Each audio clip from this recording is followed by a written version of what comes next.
Good morning everyone. Welcome to this meeting of the Environmental Services and Regulation Policy Committee. The meeting today is open to the public and we do not have any items that will require the public to be excluded. The meeting will be webcast and the recording will also be available for people to view later through the Council's website. We have received no petitions, 2 public questions and no statements and no questions from members. Can I request that mobile telephones and other such equipment are switched to silent? There is no fire test planned for today. If there is an emergency evacuation, please take instruction from the Town Hall staff. This assembly point is Tudor Square. So let's do introductions. I'm Councillor Joe Otten, member for Dawn Totley and chair of this committee. And Councillor Mark Rustling, Councillor for Shigel, the Brightside and Deputy Chair. David Barker, Councillor for Richmond Ward. Mary Lee, Councillor for Darnell Ward. Mark Jones, Councillor for Burngrave. Peter Gilbert, Councillor for Ecclesall. Christine Gilligan, Councillor for Hillsborough Ward and spokesperson for this committee. Councillor Liz Marshall, member for Woodhouse Ward. Councillor Sue Alston, member for Fulwood Ward, and Chair, I'd just like to comment at this point that I will need to leave this meeting shortly after 11:30, as we've previously mentioned. thanks. So shall we have introductions, officers? Good morning, I'm Robert Parkin, Assistant Director for Legal Services. Good morning, Richard Eyre, Director of Streets and Regulations. Good morning, everyone. Ajman Ali, Executive Director of Neighbourhood Services. Good morning, I'm Amanda Clayton from Democratic Services. Right, thank you. Item 1, apologies. We're all here, so there won't be any apologies apart from the apology for early departure. No exclusion of press and public. Any declarations of interest? No? Okay, excellent. Minutes of the previous meeting, page 11 of the agenda pack. Can we approve those as a correct record? That's agreed. Okay, thank you. That's a correct record. Public petitions, questions and statements. We've had 2 public questions. Is Andy Buck here? Okay, that answer will be provided in writing. Is Joseph Deviney here? No? Okay, again, that answer will be sent in writing. Item 6, members' questions. No questions for today. Item 7, work programme. Oh, sorry, Peter. Thank you, Chair. I did receive an email from Mr. Deviney, and they are a resident in Ecclesall. They asked me to say on their behalf, if I may, they would like to encourage the council to push forward with a meeting between the GMB, Veolia, the council and Unite, and they believe the meeting should go ahead regardless of if all parties attend or not. Right, thank you for that. I mean, I understand this is more or less the offer that the Chief Executive has been making all along in this dispute to host that kind of meeting. But I take your comments. I think can that be passed on and taken up? Thank you. All right. Item 7, work programme. Amanda. Thank you, Chair. I've got no changes really to highlight, just very minor amendments and nothing to add at this stage. Thank you. I noticed on page 26, the market strategy annual review, the lead officer we have down for that, I believe, is no longer with us at the council. So I hope that can be picked up. Is that item going to be derailed as a result of that departure, do you think, or are we able to maintain the momentum? Thanks, Chair. Ben Brailsford, as Assistant Director, included for that service, we'll pick that item up, and we've got a new markets manager starting just after Christmas. Marvellous, thank you. Okay, so can we agree the work programme? Excellent, that's agreed. Item 8, Amey performance updates, page 29 of your pack. We have officers from the council and representatives from Amey come to join us, so you're very welcome. Would you like to introduce yourselves? And I believe you have a short presentation to give us, and then we'll open it up to questions. Thank you. Yes, thank you, Chair. Mohammed Idris, Assistant Director for Highways at Sheffield City Council. I'm Emma Windle. I'm the Principal Operations Manager for Amey. Martin Toland, Amey, General Manager. David Wayne, I'm Service Manager within Highways Maintenance Division for Sheffield City Council.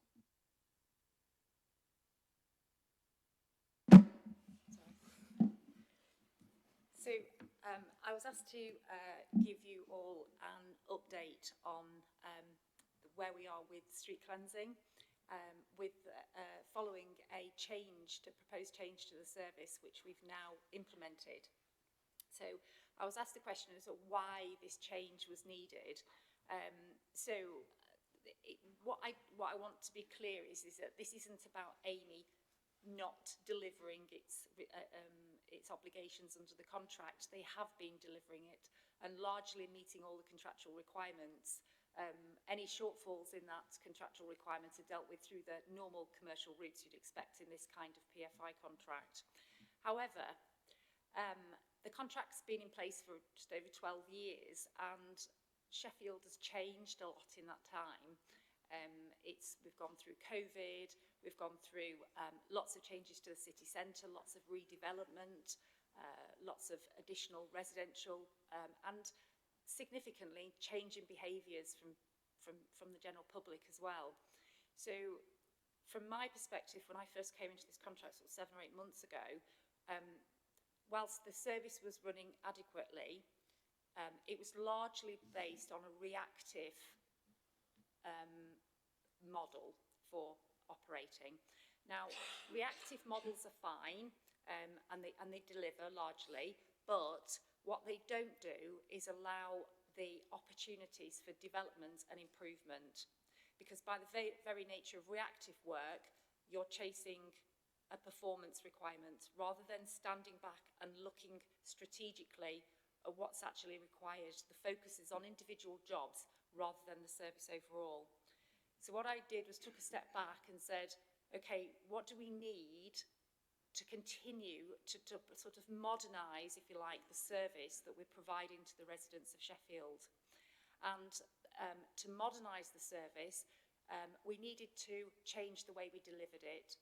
So what we have done is we've swapped over to a cyclical process. It's only been running a couple of weeks, but this means that what we did is we identified using heat map methodology to identify where the numbers of requirements for cleaning to be done have been mostly identified from.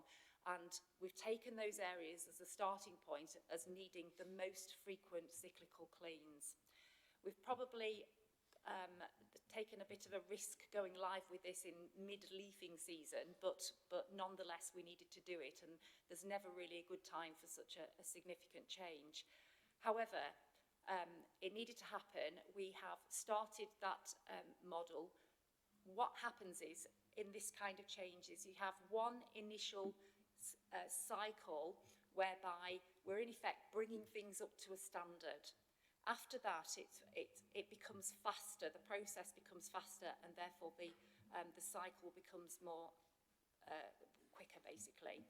So the three challenges we have at the moment is that where we were going and doing individual parts of roads before, because it was in reaction to a complaint or a request, now what we're doing is properly, to a very high standard, doing the whole road and the whole associated footway, blowing out underneath cars, digging out gutters, that kind of thing.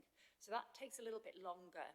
The other thing is, like I said, we are in the middle of leafing season at the moment, and that means heavy volumes of leaves, which we have to take back to the depot to empty more frequently than we would normally do. And of course, we've had sort of rain of biblical proportions over the last few months as well. So actually, we're taking on board a lot of water, which is heavy, and that also needs tipping off so we don't, excuse me, overweigh the vehicles. Excuse me. So we're doing that at the moment, and it's a slow start, but that is normal. I've done this before on a couple of occasions, 2 or 3 other occasions, and as long as we stick to it and work through it, it works very well. What this enables us to do most importantly is to not only make better use of the equipment that we've got. So we've recently upgraded our fleet to 4.2 ton Swingo vehicles from the older 3.5 ton sweepers. We've got weeding brushes now and equipment that is utilising better technology. We've also need to be in a position where we can manage in the modern way our service through the use of data. So data is really important, but it has to be accurate. And collecting data which is not complete or accurate is of no use to us. So the cyclical approach allows us to gather data, to gather tonnage, to gather mileage and productivity, and to understand how we can progress the service further. So, excuse me, so while it is quite a change in the way we're doing, I believe it's a more robust approach. We have, it allows us to modernise the service, and it allows a mindset in the service delivery to allow us to continually look at ways in which we can improve the service on an ongoing basis, not just a first pass and we've ticked a box. It's got to be a continuous process. So that's where we are. That helps. Thank you very much. I've seen Mark, both Marks, no other hands just yet. Just before I turn to you, I mean, can I ask, in the city centre, a year or two now ago, we switched to this onion model, didn't we? And am I right in seeing a slight parallel there between that and the new model for kind of the rest of the city in terms of how we conscious of the contract came in, it was very much, look, this is the standard, everybody's going to get it. Isn't that great? We've all got a standard. Whereas what we have now is something based on a deeper understanding of the actual needs of each particular area. Is that a fair parallel? Yeah, that's exactly it. So the onion model works very well, and the onion model is unaffected by the cyclical approach that we're taking through the rest of the city. We're still looking at some improvements in the onion model as well as part of this, but it by nature was actually cyclical anyway, so it was already operating, and clearly that has enabled us to continue to look all the time pretty much at the ways we can improve things. We have done a few tweaks to it. We're also looking at different technology, so we're looking at a trial of big belly bins, which is solar powered compactor bins, which make rubbish and waste much more secure in the area, the ability to collect a greater amount in a more secure way, and it's a no-touch proximity sensor type. So again, because we've got a robust approach to the way we do it, we're in a position to be able to look at our data in the city centre and identify areas in which we can improve and develop. Thank you. Okay, Mark Jones. Thank you, Chair. Thank you for the presentation. The use of information and data is always welcome because it leads the service and should make it better. My primary concern about the cyclical element of it is this can set up effectively as a slow burning response. So I know that obviously you'll gather data and see what you need to collect from what locations. I don't know whether you're using additional external data, so the street tree stuff that we've done lots of work on for many, many years, obviously David Payne will know about as well, means that we know what our leaf coverage is across the city. Now that must be used, I guess, to lead our what we need to do and where we need to be collecting leaves from. But my main concern is each year changes, the environmental patterns are changing, the rainfall is coming down heavier. The leaf depositing is going to be more erratic. If you're based on a hard calendar-based cyclical approach, you're always going to be behind the curve. You're never necessarily going to be dealing with the leaf fall as is needed. So how are you going to be monitoring those environmental changes that will occur on an annual basis, not just with the cyclical approach, but also it does feel almost like, and I'm sure this isn't the case, that you're almost getting your apologies in now for where services maybe not been all we would have wanted it to be because we're transitioning over. you've upgraded some of the equipment that we've got, but did you bring in additional resources to make sure that any shortfalls were covered off and mitigated? And I know that's difficult because of the contract and the nature of it, but is that something you've done to make sure, not just that you're increasing capacity with bigger vehicles and the rest, but just making sure you've got more scope and more flexibility within the service, more capacity to respond early on, rather than just waiting for, give us time and it'll flatten out? Thank you, Chair. Yes, so I can answer that. We have around 85% of the resource on the contract dedicated to the cyclical cleansing. We've retained a rapid response team, which we are still responding to any shout-outs for issues. Because of the way the cyclical cleansing started with tackling the worst areas, we've been able to still meet all our performance requirements in terms of the timescales associated with those calls.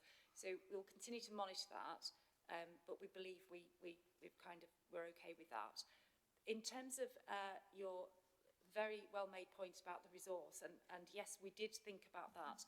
So there's two things we did. We hired in 3 additional scarab sweepers, which are the 15-ton sweepers and have greater capacity.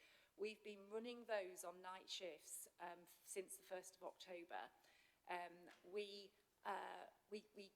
take on a number of winter staff who are dedicated to gritting and snow ploughing, and they work on a 4-on 4-off nights rota. Because we don't deploy them necessarily all the time, because we don't have, especially at the moment, it's quite mild. What we're doing is diverting that resource to the street cleansing and basically doing the faster roads where, if we were to tackle them during the day, we would have to have some form of traffic management. So it's reducing the disruption on the teams, but also getting ahead, if you like, of the work that we need to do. In terms of the climate change, absolutely, it's a never-ending, daunting job understanding what the weather's going to do. Sometimes we have 4 seasons in a week. But what we have done is, where we've planned the cyclical cleansing, we've divided it not only into areas that have broad areas, then wards, and then roads, but we've divided it into seasons as well. So every season has a learned approach from the previous year. So the data that we collect for that seasonal quarter, if you like, and it's a rolling quarter, so it's not like a fix, if autumn encroaches into the sort of, what's known as winter, then that's fine. Then what we do is we use that data from the previous year as the baseline. So we're always moving with the climate changes, and that's a fairly well adopted model now in an approach to this. So with leafing, clearly, so contractually we're not asked, or we're not required to pick up leaves, but we are required to pick up detritus once they come, and we would much rather not only pick up leaves before they become detritus because they're lighter and easier, but also what we don't want to do is cause any hazard to the public, and therefore cleaning them ahead of that position is as important to us as we possibly can be. So we've put a lot of resource into that. If we have a lot of storms, as we have done this year, and get a lot of windfall in one go, it is a challenge to keep on top of it, and we have to prioritise the areas. And sometimes we can, completely sweep an area, and then within a very short period of time, it's as bad again. However, one of the other areas that I manage is drainage, and a lot of our resource goes into clearing out drains that are full of leaves. So it's absolutely in our, best interest to get those leaves up as quickly as possible. And I can assure you, no one's more on a mission than I am to do that. And we've even got plans for next year to do things a little bit differently, which will hopefully have an even better impact.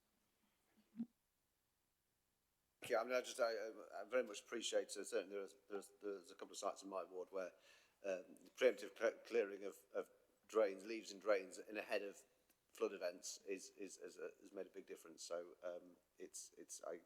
again, it's another parallel to the onion model, isn't it? It's doing focusing where the need is greatest. Mark. Thank you. I've got a couple of questions. I'll ask them separately because they're different. So first, Emma, I mean, thank you. You've obviously brought energy to this area, so thank you personally for the work that you're doing on it. Officers have been very complimentary about it, so I think that's important to put on the record. With this, I think there's almost three parts of the city, aren't there? There's the city centre, as widely understood. Then you've got your kind of residential areas, and then you've got your district centres, kind of, maybe there are four areas, your Spittal Hills, your Firth Parks in the northeast, and then you've got areas with greater challenges, Page Hall, places like Grimesthorpe. How does this affect those last two areas? So your kind of district centres, your Firth Park business area, but then your slightly higher footfall, higher problematic areas like Grimesthorpe and Page Hall. So with Page Hall, we do have a problem with that area, and one of the things we are looking at is, as soon as next week, is working collaboratively with Amey and Highways to look at trying a different approach with Page Hall. Litter picking on Page Hall isn't going to, if you had somebody full-time literally doing it 24/7, you would never get on top of it. It would keep being a problem. So I think that the model that we've adopted in the other areas of the city probably isn't going to work there, and I think it's the sensible thing to do to accept that and to look at an alternative. So that's just in the planning stages, not kicked into the long grass, definitely not, but it requires a collaborative approach from the other PFI as well and ourselves. So that is in train now, and the results of that hopefully will be seen very soon. In terms of the high footfall areas, again, we're looking at different types of technology. We're looking at different types of bin use as well. And the other thing we're looking at as well, and this is really important from a responsible point of view, is recycling and separating out waste. So we have, it's not just a case that sort of the cyclical process is just the first stage. It's kind of laying the foundations for my team and I to then look strategically at how we can develop and improve the service in other areas and make better use of the resources we've got available. Yeah, just want to add to that. I think areas like Page Hall, Attercliff is something that we're looking at as a wider street scene directorate approach. So we're looking and we're working in collaboration with our environmental regulations team, street scene services team, as well as highways and the broader communities team as well. So there are some areas we recognise is a bit beyond the scope of highways as on its own. Whilst highways is fundamentally the department that needs to address it, there's a wider kind of collaborative approach that we need to take with regards to that. So that's something that is happening as well with certain projects like Page Hall and areas in Attercliff as well at the moment, and these are ongoing. Thank you for that. That's really helpful. And I think I'm not asking for next time, but in the next time you come to the committee, I think it'd be quite useful to focus on those district centres. It's not saying the town centre is not important, obviously it is, but I think they sometimes get missed off, and I think it'd be useful to look at those. My second point and question, I know is not the subject of what you've come here to talk about, but it's in your area, so I think it'd be remiss not to say it, because we've all had reports through various channels of Amey members of staff being intimidated while going about their jobs, particularly when removing flags across the city. And we just want to, I'm sure I speak for everyone, but certainly from our side, express our solidarity and support for those members of staff, because nobody should be intimidated, attacked, be subject to aggression in any way just for going about their job. So we really want to put that on the record that is not done in our name. I know I gave you no notice of this question, so if you can't answer it now, if you can come back to us. I think it'd be really useful for our perspective to understand how much does it cost to remove a flag, and then given what I've just said, have those costs gone up in the last few weeks, and what is that increase in the cost of removing a flag because of what you have to do in the light of what I've just said? Thanks, Mark. Yes, I don't know if we can't get those figures today, then we'll have to get them later. I just say I would kind of add to your comments just to say, look, the buck stops here, doesn't it?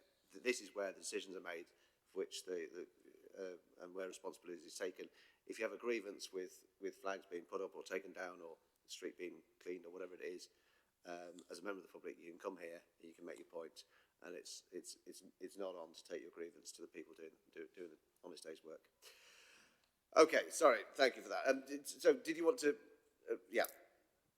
So I can't give you specific costs today, but you know, that could be sorted.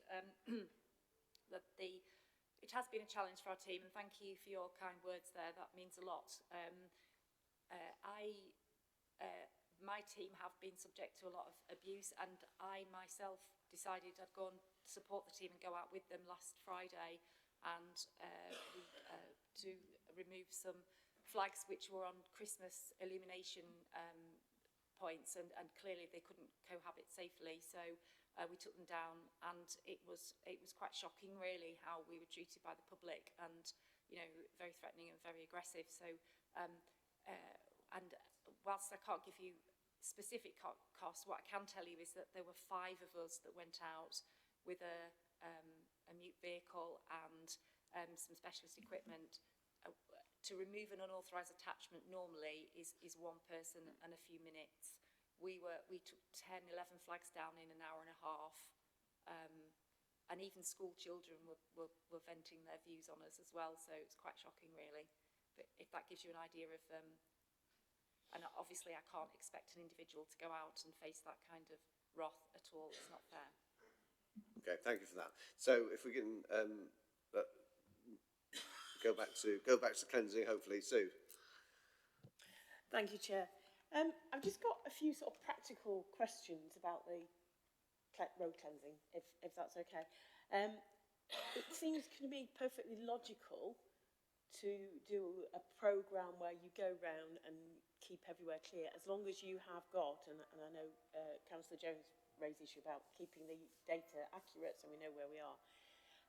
I presume you have, within that, taken into account the fact that some places will need a lot more cleansing at certain times of the year, leaf fall, etc., whereas others it may be more consistent throughout the year, you know.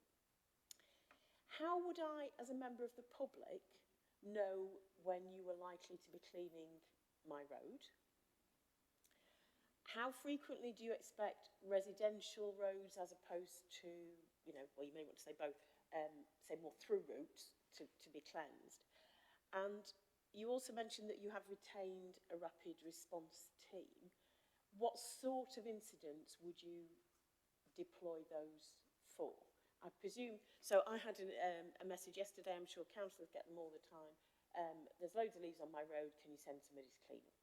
That's a summary. How do we respond to that, and how do people know when their road is going to be cleaned? What information is there? Okay, so I'll see if I can remember all those questions. So I'll do the last one first, because that's the easiest really. So when a report comes through, a request for a cleanse, it could be that there's a build-up of litter, or somebody's not necessarily a fly tip, but the people have been throwing things out of vehicles. We get a lot of that around the football days and so on. So the log is recorded, and depending on the severity of it, if it's a health and safety risk, then it's very quick out there and do it. If it's just litter clearing, and we can put 2 or 3 of those jobs together in the same area to reduce the amount of travel time and so on, we'll do that, but within a day, 2 days at the most, and that's what we're working to at the moment. In terms of the seasons, you're absolutely right. The way that we've modelled the programme is that we have categorised, based on a number of requests that we've had over the last 12 months, we've given every road an initial frequency, and those frequencies are anything from every 2 weeks to once a year. The key part about cyclical cleansing, and the key change to what we're doing now is, whereas we had a number of supervisors before, we've increased that by 1. We now have the supervisor team who basically, for anything that's scheduled for more than 12 weeks, the roads are assessed prior to the cleansing team going out, because in many cases there is no cleanse required, particularly if we're keeping on top of it. Or it may be that they assess the road and say, well, actually, this isn't due until October next year, but clearly it needs doing and bringing forward. So they constantly changing the order of events, of order of cleaning, and which is why it's really important for us to go one full cycle and get everything up to scratch, because that will not indicate future work. The indication of future work will be based on a kind of normal situation once everything's up to scratch. So that's an ongoing process.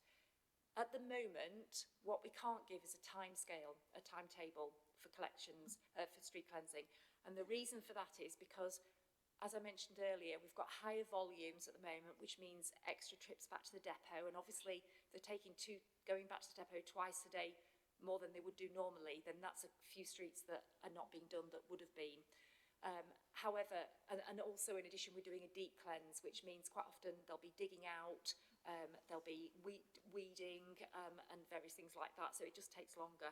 Once we've got into the cycle of knowing what needs doing, and we're quite confident that that's routinely required, and that, as I said before, will switch between seasons as well. So in very leafy areas, they may need a lot of attention in the autumn and early winter, but actually in the summer, they're not really a problem.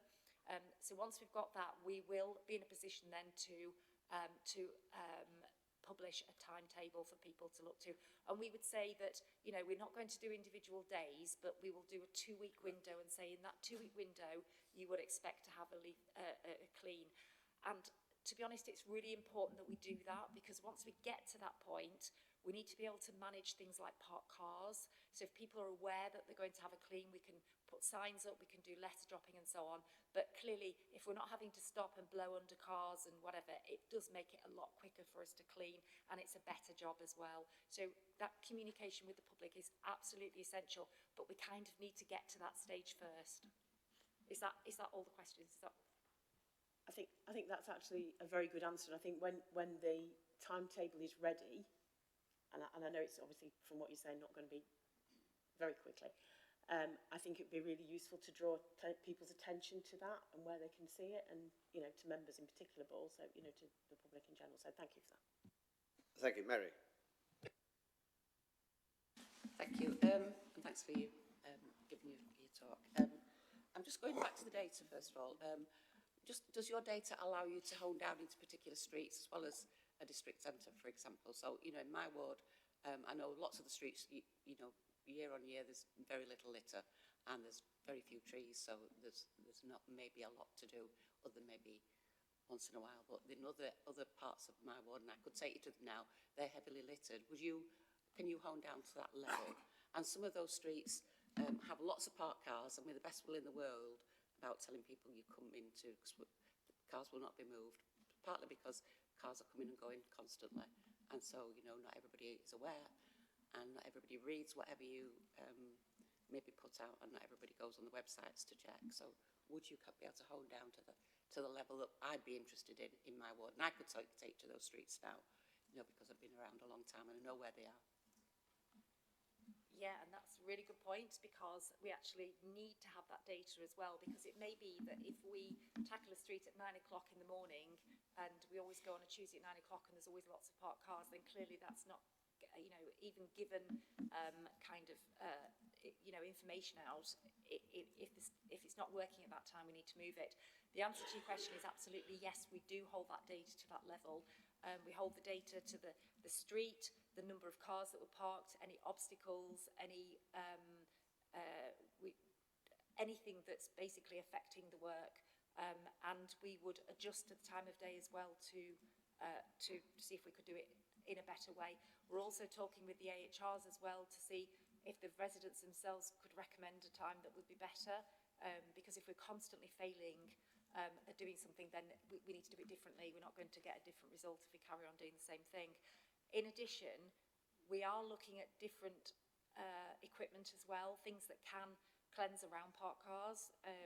We've got some handheld walking cleaning devices which we are trialling at the moment.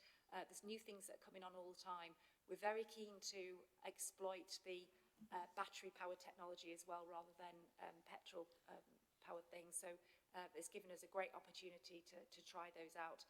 and we have got now a solar charging station at the depot, which enables us to recharge batteries courtesy of the sun if it ever comes out again. But yeah, absolutely, it's we definitely are. We definitely do have that data, and we're collecting it at the moment in the greatest detail we ever have done as a contract. And we're putting a lot of effort, and we've taken a couple of extra data controllers on as well, data analysts, and they are doing an amazing job at actually providing us with that data. It's fascinating stuff. Sounds a bit sad, but it really is fascinating.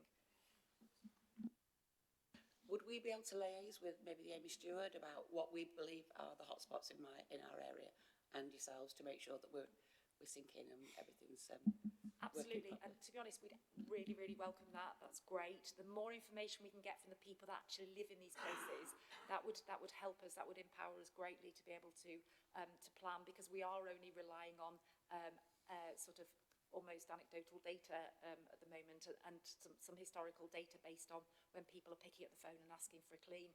Because whilst that gives us a good starting point, it's not definitive. It doesn't accurately show us where the issues are. So we'll work through it, and we'll find ourselves, and the supervisors will do the inspection. But that kind of feedback from the public is amazing. It's really, really welcome.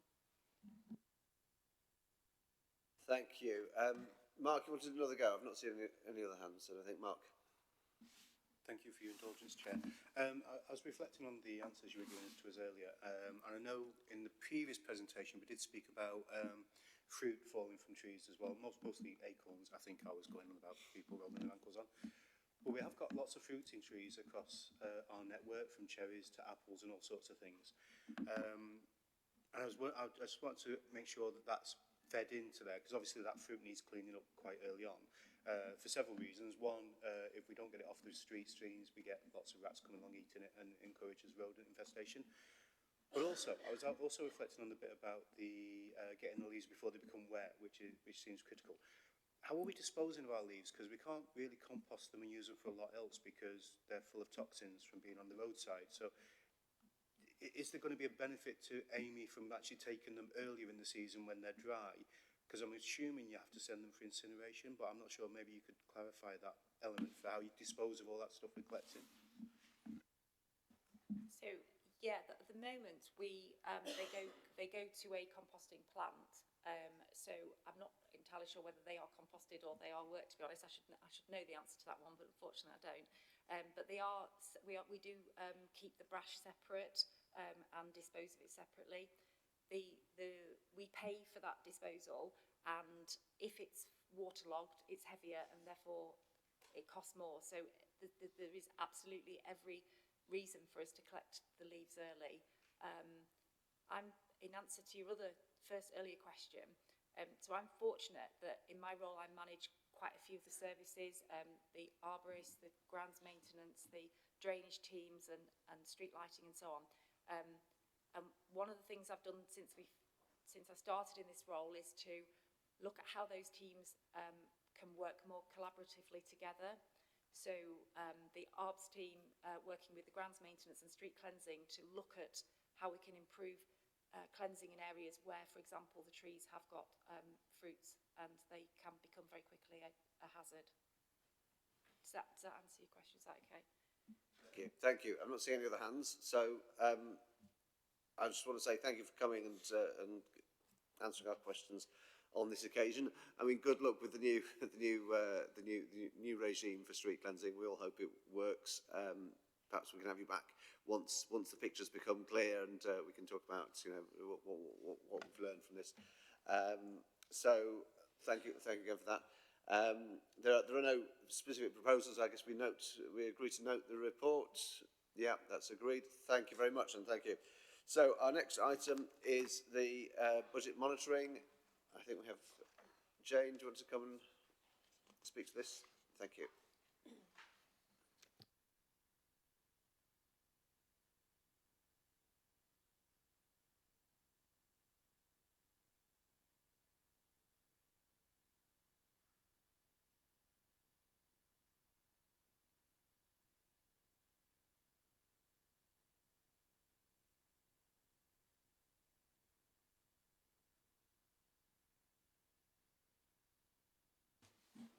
Thank you, Chair. I'm Jane Wilby, Assistant Director of Finance and Accounting, and I'm here to talk to you about the 25-26 Q2 budget monitoring position, to highlight the key pressures, actions underway and the outlook for the remainder of the year. So at Q2, the Council's projecting an overspend of 23.6 million, which is 4.6% of our net revenue budget. This is an improvement of 4.6 million since the first quarter, which reflects the impact of the targeted mitigations and tighter spending controls. So our aim is to reduce that overspend to below 20 million by the end of the year and continue to drive the reduction of those overspends. The key drivers of the overspends remain consistent with the previous quarter's report in adult social care, children's services, home to school transport and homelessness. In terms of actions and mitigations, targeted work is underway and senior leadership is closely overseeing recovery. In adults, the overspend is forecast at 29.7 million, but this is an improvement of 1.6 million since the first quarter. The focus is on cutting non-essential spend, using tech and consolidating transformation projects. In children's, the positions worsened by 4.9 million in the quarter to a 19.8 million overspend due to rising demand, particularly in expensive placements. The service is committed to reviewing those placement costs and expanding kinship care and developing new fostering models. In home to school transport, the positions remain stable from Q1 with a 6.6 million overspend, but actions around demand management, expanding personal travel budgets, improving fleet efficiency and reducing single taxi occupancy are expecting to yield results in the next quarter. In homelessness, a forecast 2.1 million overspend on temporary accommodation, but this is a comparable improvement of 5 million on the previous year. So the actions that are being taken are making a real impact to reduce the use of temporary accommodation, including stepping up prevention activities, turning around voids quicker, and a change to the allocations policy have all made an impact to the budget. As a response, the organisation has now implemented organisation-wide spending controls, which include recruitment restrictions, vacancy factors, and tighter controls on discretionary spend. There is established exemption processes for resourcing decisions on roles that are regulatory requirements, health and safety critical, income generating, grant funded, or if they have a direct impact on future Sheffield delivery. We have seen a £3.7 million impact of introducing the vacancy factor budgeting and a positive response from services, recalibrating their forecasts to ensure that spending plans are now aligned to the new reduced expenditure targets. Corporate mitigations totalling 22.8 million are also included in the outturn position, which includes allocations for housing benefit subsidy lost, high cost placements and the use of our 24-25 collection fund surplus, which we would usually have taken to reserves. For the committee, at the end of Q2, the Environmental Services and Regs Committee is forecasting a small underspend of 0.7 million against a net revenue budget of 74 million for the current financial year. There are underspends in city centre management due to backdated income received, highways maintenance due to vacancies held, and underspend really is mainly in parking enforcement, parking permit zones and bus lanes. Overall, the committee budgets are managed well and proactively monitored with good engagement with finance. Overall, the financial environment remains challenging with continued uncertainty around government funding. We expect to receive the full details of the multi-year settlement next week to enable us to finalise the budget setting for 26-27. So whilst we've made progress in reducing the forecast overspend, significant pressures still remain and our focus must be on maintaining those robust controls, improving processes and delivering transformation so that we can be a financially sustainable organisation. So I'm happy to take any questions. Thank you. Thank you. I agree that the budget is very well managed in this portfolio. I think we must have a fantastic team of officers. Well done. Questions from members? No. So, I mean, thank you for the report. I think it's important that members understand the overall financial position of the council. I would query whether you really want us to go. You talked about a lot of the large pressures on the council's budget and the mitigations that are being attempted for those around children's and adults and so on. I hesitate to ask whether you actually want us to quiz you about this in this meeting. I feel that those issues are given greater focus with members who are more engaged with them in other committees. So thank you for bringing it to us, but I suggest we don't go into that. So no, okay. All right. If there are no questions, can we agree this report? Noted. Thank you very much. Thank you, that's agreed. Okay, item 10, Streets Ahead Glyphosate Reduction Strategy Update.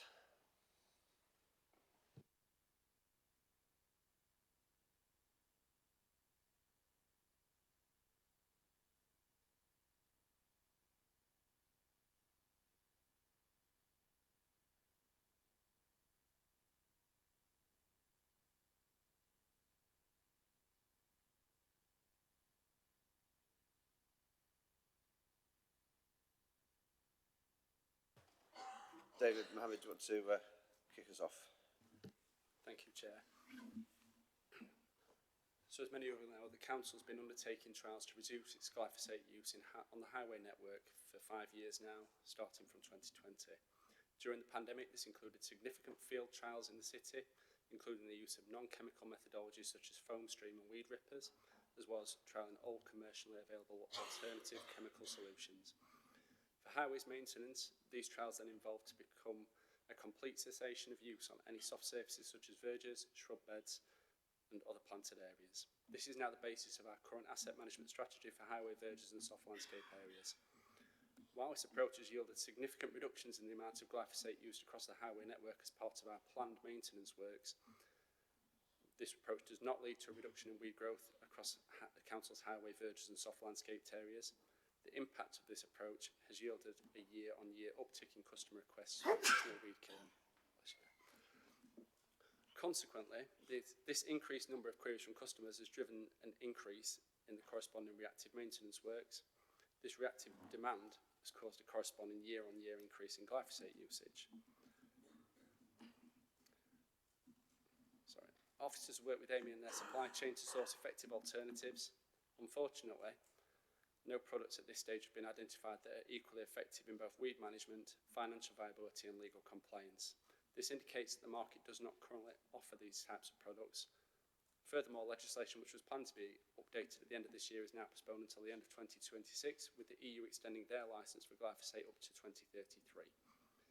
The paper we're presenting today seeks to address this, reaching a compromise between the aspirations for further ongoing glyphosate reduction, whilst providing the levels of highway maintenance our citizens expect, by retaining our approach of only spot treating emergent weeds within hard surfaces, but drawing upon the Parks for London framework recommendations such as targeted tank mixes of appropriate alternative chemicals for treatment of obstacles in adjacent highway verges. This paper also takes cognizance of pesticide action network recommendations around removal of growing media from the highway as part of an integrated pesticide management plan, which we've just heard Emma referring to in the previous street cleansing. The paper performance of these trials is also proposed to be monitored for both street cleansing quality, weed growth prevalence and other matters using a modified version of the National Indicator 195 model, which will be independently verified via the APSI LAMS application, which in turn will be reported back to this committee by a knowledge briefing routinely. This will also feed into an APSI independent nationally led benchmarking exercise against peer authorities. We remain mindful of public opinion around the use of glyphosate and receive many impassioned communications from our citizens on this matter, and therefore we will also continue to explore alternative products, including closely tracking the independent field trials of icafolin, which is the first novel weed-killing product to enter testing internationally as a potential alternative for the future. We will also remain committed to cultivating our relationship on the national level with both policymakers and national regulatory bodies such as the HSE, BASIS and the Amenity Forum, to ensure that Sheffield continues to be in a position to innovate and iterate our approach moving forward based on best practice guidance. The recommendations being made to members today can therefore be summarised as being to continue our trials with the endeavour of reducing glyphosate on our highway network. This includes establishing a controlled use of glyphosate around obstacles in soft landscape areas and across all hard surfaces with a greater emphasis upon proactivity. Efforts will be made to source alternative products in parallel, of which the outcome will be again reported back to this committee via knowledge briefing. I'm happy to take questions. Thank you. Thank you. Questions? Mark? Thanks, David. That's really helpful. I mean, it's clear just by looking at most of our wards that the current approach isn't working. We're not reducing glyphosate, and we're seeing too many weeds, and we'll have seen that in all of our casework. So I think it's right that we've got to try something new. Can I just clarify for my own sake? So what we're saying is that option 3, by moving from a purely reactive approach to a kind of half reactive, half proactive approach, we actually think that will reduce weeds and reduce glyphosate. Now, obviously, I get that there's an element of art and there's an element of science there, but the options 1 and 2 we don't think will reduce the weeds issue, so ultimately is going to lead to continued complaints. Yes, that's an accurate capture. Obviously, Emma spoke at length before, so I'm not going to double back over what she said, but clearly, you know, we've used the terminology integrated weed management plan or integrated pesticide management plan, and street cleansing is, and removal of that growing media is an important part of it. When you pair that with cyclical, proactive, planned weed killing taking place in a controlled and well-managed manner, those two things, you know, tessellate very well to hopefully yield a reduction, whereas the current reactive methodology, like you say, is not achieving a standard we're satisfied with. Christine. Thank you, Chair, and thank you for your report. And I welcome a lot of the actions that you're taking to continue to reduce glyphosate where possible. I also welcomed what Emma was talking about and their street cleansing routine, which would improve the weeds or would reduce the weeds on the streets. And I noticed she mentioned they have a manual weed removing tools as well, which I very much welcome. But I know from my mailbox that people do not like these bare patches around all the obstacles on the highway and, you know, in the public spaces.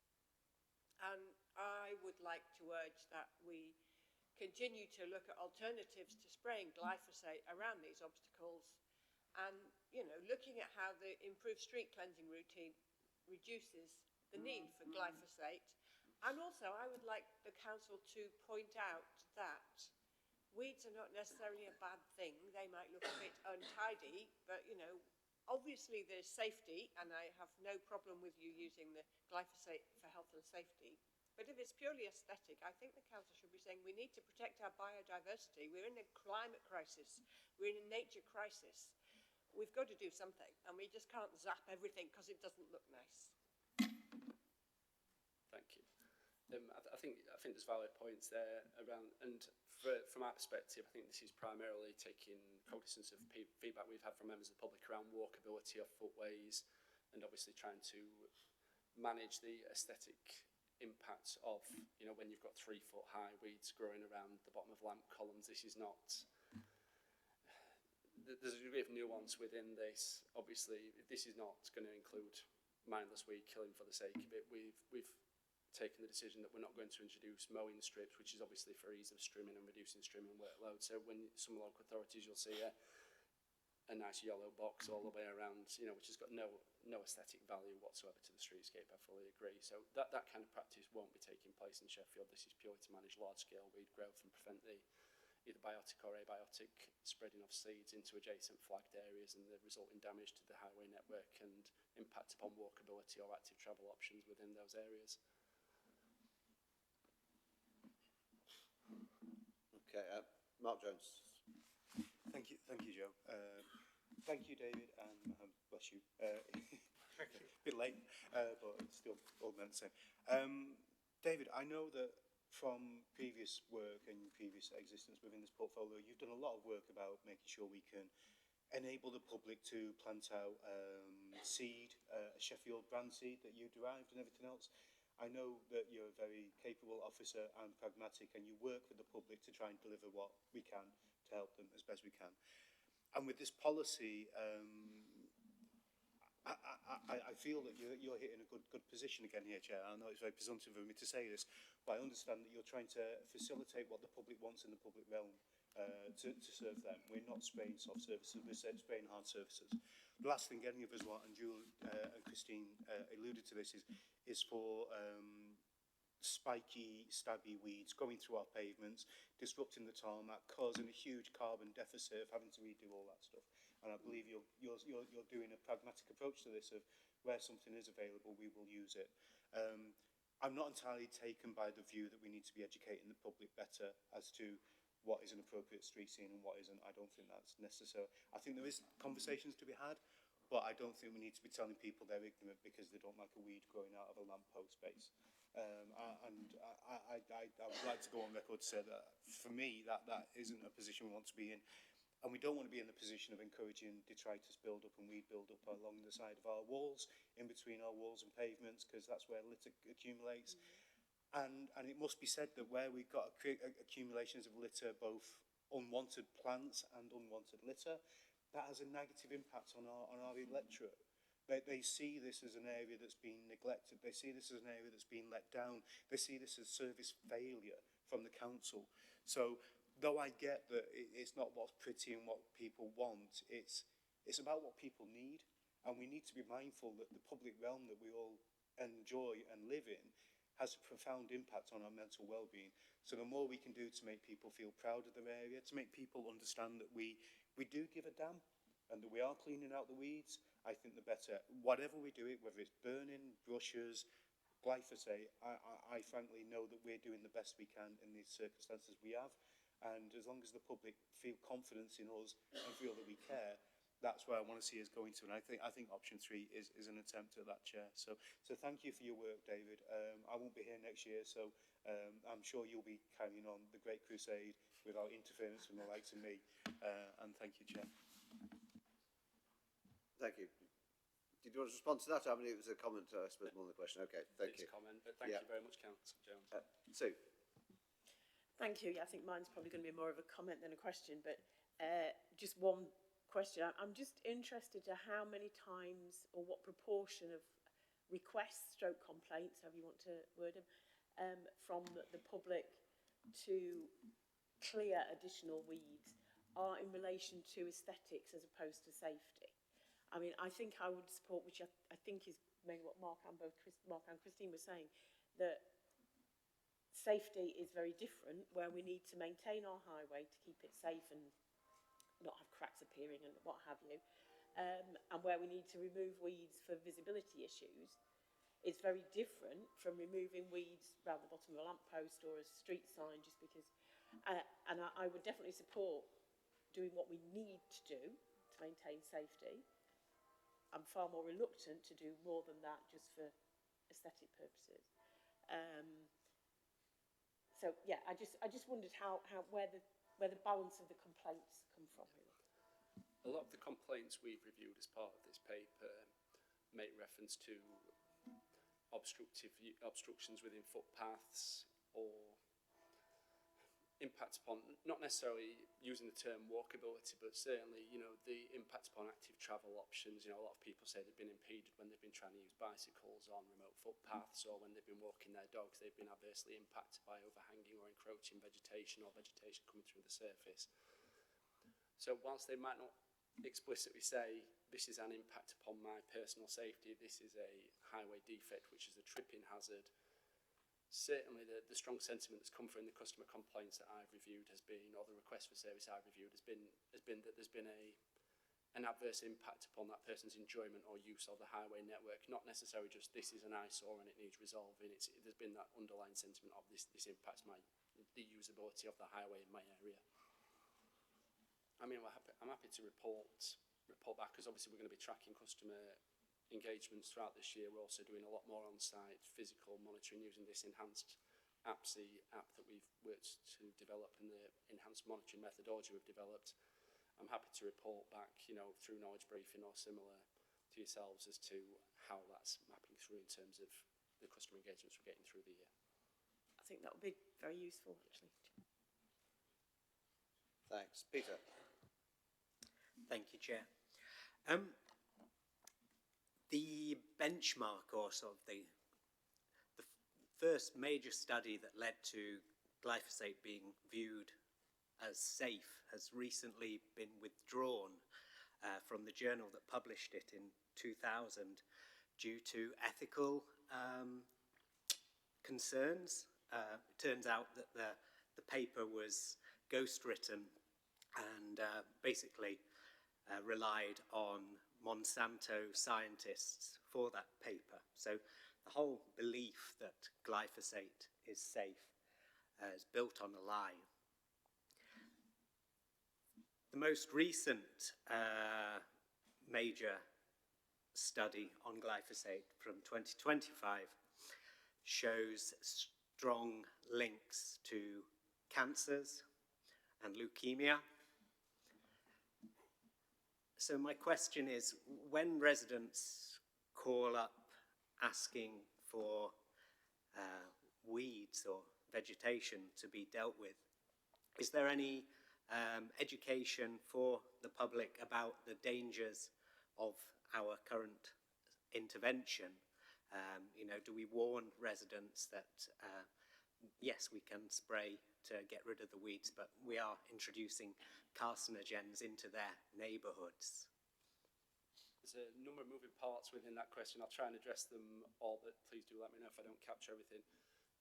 In terms of, I think the first thing you mentioned was around publications. We've mentioned in the paper and in my preamble that obviously for ourselves in Sheffield, we take a lot of our guidance from national regulatory bodies in the UK, so be that the HSE, who obviously regulate and license pesticides in this country, BASIS, who are the national accreditation authority for this. Obviously they have an ethical sponsorship policy and an ethical membership policy, therefore the pesticide industry cannot influence or impact their outcomes of any reports or recommendations they're making. And we're also dealing with sort of national regulatory, other national regulatory bodies and recommended parties. You know, we're taking cognizance of the Parts for London. We're looking at Pesticide Action Network as well as sort of the, you know, the opposing side of the glyphosate debate. So we're taking and reflecting upon feedback from well-recognised, reputable bodies in coming to our approach. We recognise the World Health Organisation's categorisation as glyphosate as a probable carcinogen in the same category as night shift working, being a hairdresser or a barber, or eating red meat. So it falls into that same sort of category of risks. Now, we don't proactively, when somebody phones in and says, I want the weeds killing outside my house, say to them, this is a probable carcinogen. But likewise, when you go to see the barber or you go and order a McDonald's, they don't say to you, this burger's a probable carcinogen or your haircut's a probable carcinogen. So I think there's some degree of further thought perhaps required, but at the minute the HSE regard this as being appropriate for use in the highway network. We take our advice from the national regulatory body, which is saying that that's the case. And just to clarify, the most recent study I've been looking at from 2025 shows cancer being caused at what the EU currently classes as a safe concentration use. Has the council done any work to look at the potential legal implications of residents or employees suing the council in the future due to exposure to carcinogens? In the US, I know that the companies responsible for producing glyphosate are currently facing legal actions in the multiples of billions of dollars. Obviously, those sorts of situations could cripple this council. The application of pesticides is obviously controlled by, you have to have a BASIS licensed agronomist who effectively prescribes the most appropriate pesticide for your application, whether you're a farmer or whether you're an amenity user like ourselves or whether you're operating a golf course. You know, there's all manner of pesticides for all manner of applications. The first step in that is an agronomist looking at your situation and prescribing the most appropriate pesticide in their view for your application. For us then, Amey as our highway maintenance contractor would then reflect upon that. Obviously they're responsible for maintaining the safe highway network. They're responsible for putting forward their maintenance recommendations for the year. They're also the ones that would carry any legal responsibility for legal action taken against them for highway. So it's not a matter for the council to comment on how their legal counsel's advising them behind closed doors on this, unfortunately. Thank you. I'm sorry, I've got final question, Chair. No, I just want to pick up on this particular issue. I was going to ask about it later. I just want to say, I've got Mary waiting. I've got Mark Jones wanting another go. Is it on this exact topic or is it something else? Oh no, okay. So let me just on this issue. I mean, the paper you referred to just now, Peter, found a an effective cancer of an intake level of 0.5 milligram per kilogram per day in rats, didn't it? That's the one you're referring to. I just wanted to ask, do we know what kind of intake of glyphosate, A, members of the public, or B, operatives spraying it are experiencing in the course of their daily work? Do we have any idea what that is? We do keep records of the amount of glyphosate used each day. Obviously, we have to keep quite stringent application records.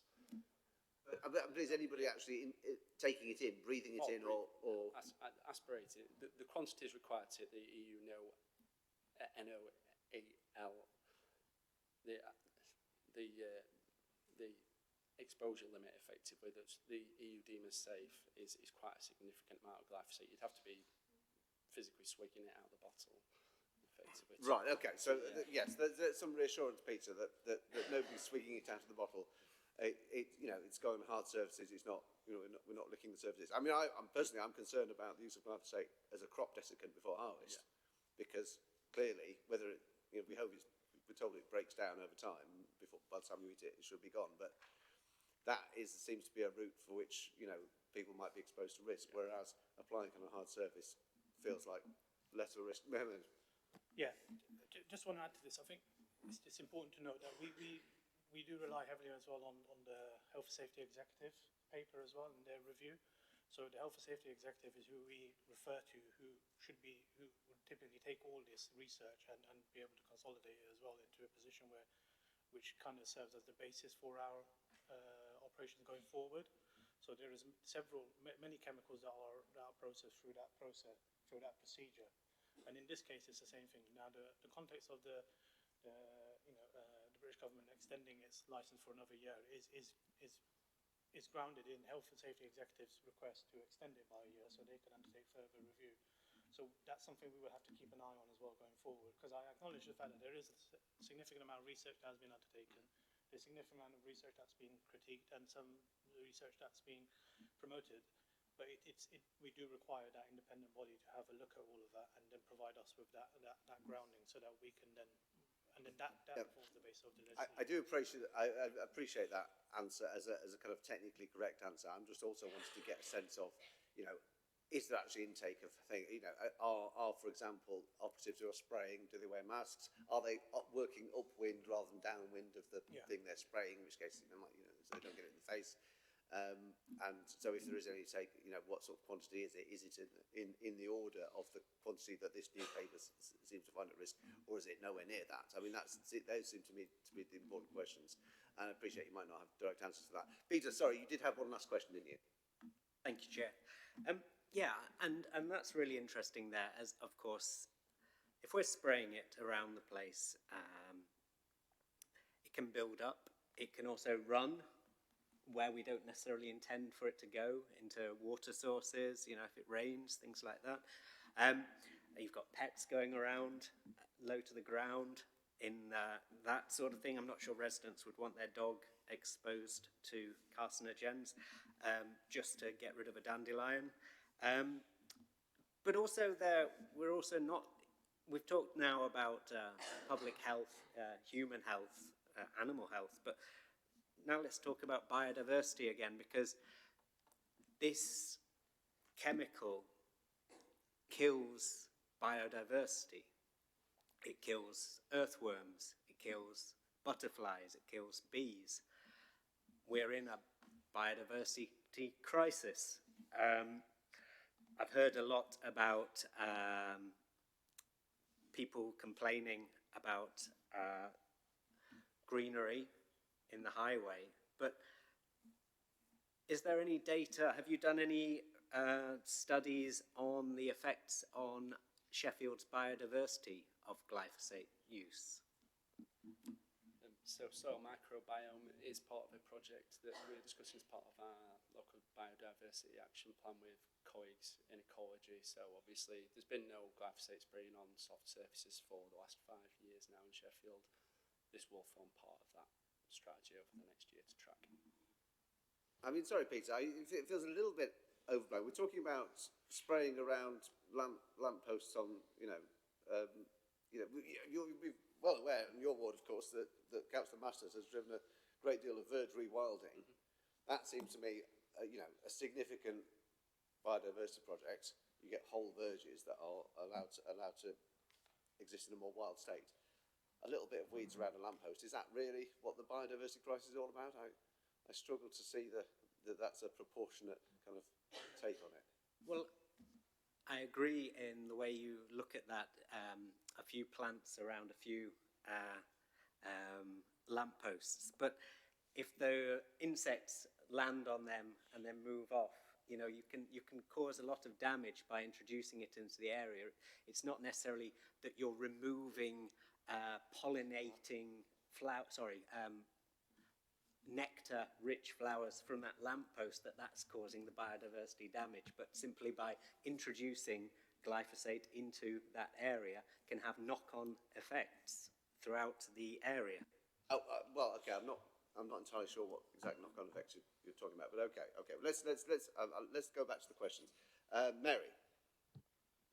I suppose it's more of a comment about what's been said. I guess in terms of the weeds that are growing between pavements, I think there's a lot of health and safety issues there, not just because of people with obvious disabilities, but there's hidden disabilities as well, visual problems that people cannot see necessarily how high and how much depth there is to a weed between a pavement, and that can cause falls and cost us a lot of money, and maybe people would sue the council because we're not taking care of our streets properly. But I know in my ward it comes highest in terms of the lack of active travel, and we're doing a piece of work now on active travel, looking at how kids get to and from school and how to increase their walking and their wheeling, and that goes for adults as well. We're putting in cycle lanes, but nobody cycles as yet, but we're hopeful that will encourage cycling. People don't walk from one end of Sandyforth Road to another necessarily because of the perception of safety and weeds and litter, but weeds in particular increase that, the avoidance of walking from one end to another. They get into the cars, they get on a bus, or they don't go out at all. Some people just stop, ladies in particular, just do not go out at all because of that perception, and the weeds around lampposts and against walls adds to that perception as well. So in terms of health, I would argue that a lack of walking and a lack of exercise does more harm to people in the longer run than some glyphosate that we spray around lampposts and other street furniture. Thank you. I think it's just worth reiterating as well that it is on a spot treatment basis, unlike crops where it, like Councillor Otton referred to earlier, it is blanket sprayed on a whole crop coverage basis as a desiccant. This is a small amount of spot treatment as and when weeds are emergent.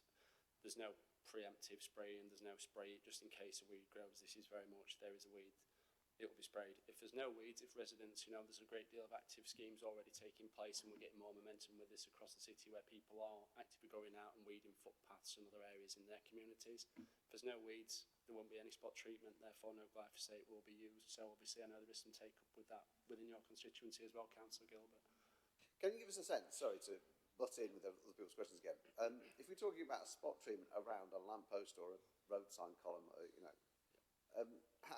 how big a radius are we talking? I mean, are we talking about a couple of millimetres or a couple of centimetres, or around that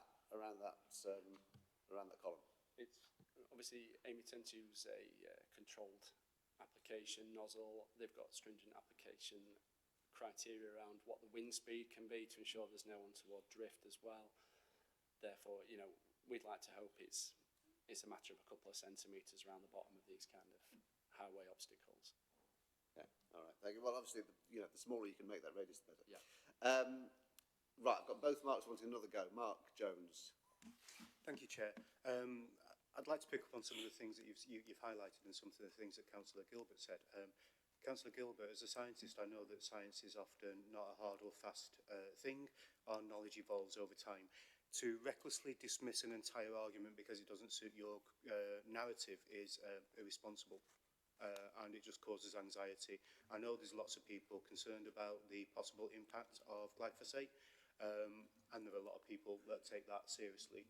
To dismiss that and to try and scaremonger, I think is grossly inappropriate and unbecoming of your position here. You are right to raise the concerns, but to dismiss information that does not suit you shows a singular ignorance towards the scientific process. and as a scientist for over a quarter of a century, I'm quite happy to say that to you. And I think you should reflect on your behaviour and your comments on some of these elements here. I do also think that there is an entire body of evidence out there that says, though this may not be the best thing for us to be using, and we'd rather not be using it, actually it is, for the most part, safe. I think we need to trust the authorities and the officers and the information out there, and ask ourselves just why we would decide to continually beat up on Monsanto simply for political gain. I think that's inappropriate. So that's a comment more than anything, Chair, and I do think that it is worthwhile saying that that is not necessarily a representative of Justice Council, but this council is a responsible body, and our officers do take people's safety seriously. Thank you, Mark. No, I'm sympathetic. I will have to allow Peter to come back to, obviously, because you spoke to him, but I am sympathetic to what he said. Mark. Yeah, echo entirely what Mark has just said.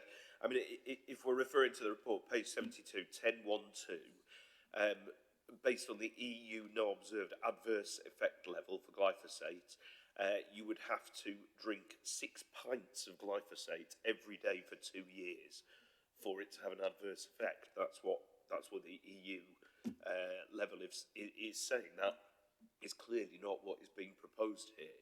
And I just to kind of come back on a few of the points that have been made, because I think there'd be a danger of people listening into this thinking that it's somehow bad for people to want their streets to look okay. It's absolutely reasonable for people to want their streets to look okay. In my view, there should be no difference between Oxford Street in London and Nethershire Lane in Shire Green. You should have the same expectations for what those streets look like. And I certainly wouldn't want people to think that we, as a committee on this side, any side, were somehow looking down on people for wanting their streets to look right. I think it's absolutely right that they should, on an economic level, on a well-being level, on every single conceivable level. I think that's right. Thanks, Mark. Peter. Thank you, Chair. And yes, thank you, Councillor Jones, for your comments. When I'm looking at these papers, I'm not just dismissing ones I don't want. I'm reading, in this case, a very recent study. I'm also looking at, as I said, one of the original studies that opened the gateway to glyphosate being treated and used around the world as a safe product. So I think it's a good review of the literature in that sense, from the start to the finish. I understand also that using glyphosate is a cheap and effective way of dealing with unwanted vegetation. Sadly, we live in a world where the cost often, we only see what we spend in front of us. We don't see the externalities of what we do.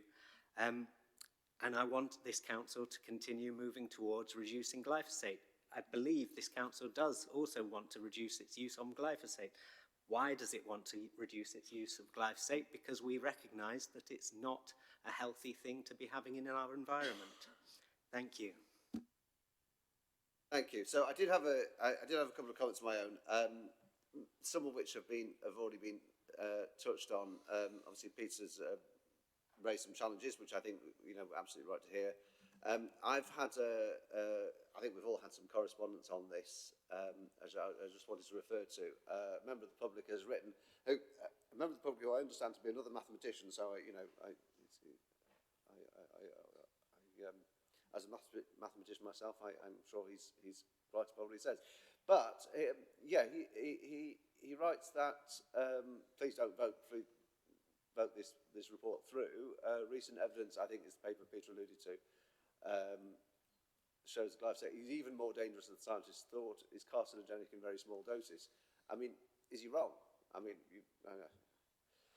there is a real danger that City Council, and this is your question as well, Peter, will in future be hit by crippling compensation schemes that from workers who have sprayed glyphosate. The thing that puzzles me about this is obviously it's been used since 1974. Yes, that's 50 years now. If there was a higher incidence of cancers in people who worked with glyphosate, we'd have seen it a couple of decades ago, wouldn't we? I mean, is there any indication that people who use glyphosate suffer higher rates of cancers? the general population? There is, Chair, and that's why there are successful lawsuits in the US worth billions of pounds. Yeah. No, I'm aware of that. I'm aware of that particular lawsuit, but the higher rates of cancer in particular. Okay, well, look. I mean, the email goes on to say, please read my article, which if you link through to it, talks about the tested rats that I spoke about earlier, and mixing with other chemicals that may make it more toxic. I'm understood we're talking about finding a mix that will mean less glyphosate is used, and that therefore, with the same efficacy, so we can reduce the amount further. Are we confident about the safety of the chemicals we're mixing with? Obviously, as we've alluded, we take all our guidance from the HSE, from national regulatory bodies such as BASIS as well, and under the guidance of a qualified BASIS registered and qualified agronomist.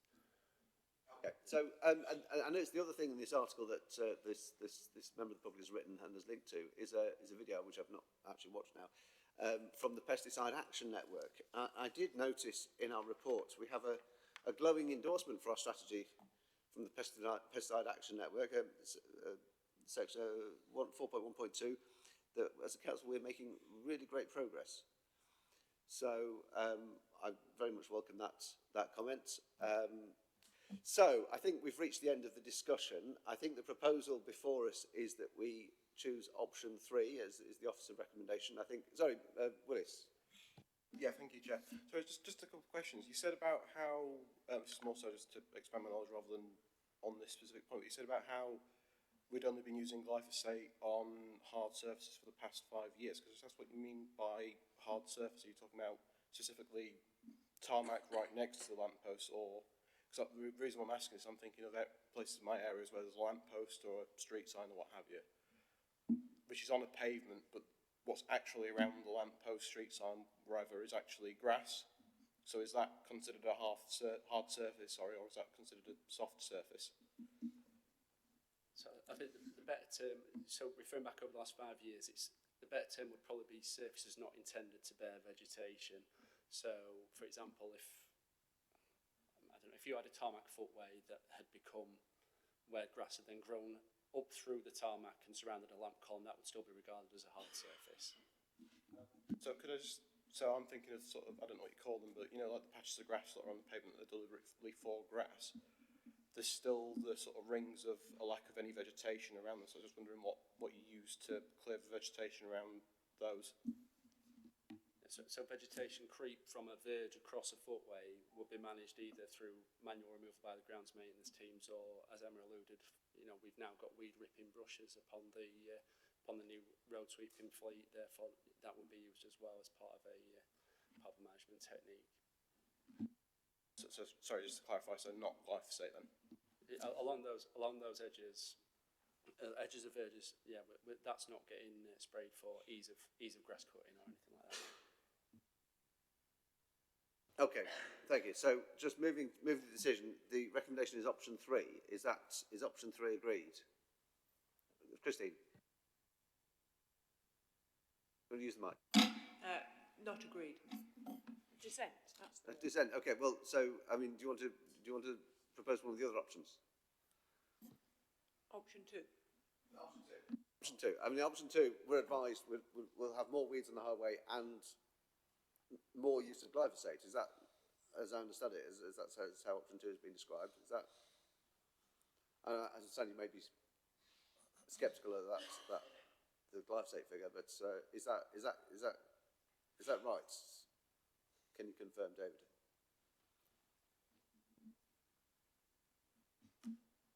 Sorry, I'm just cross-checking here.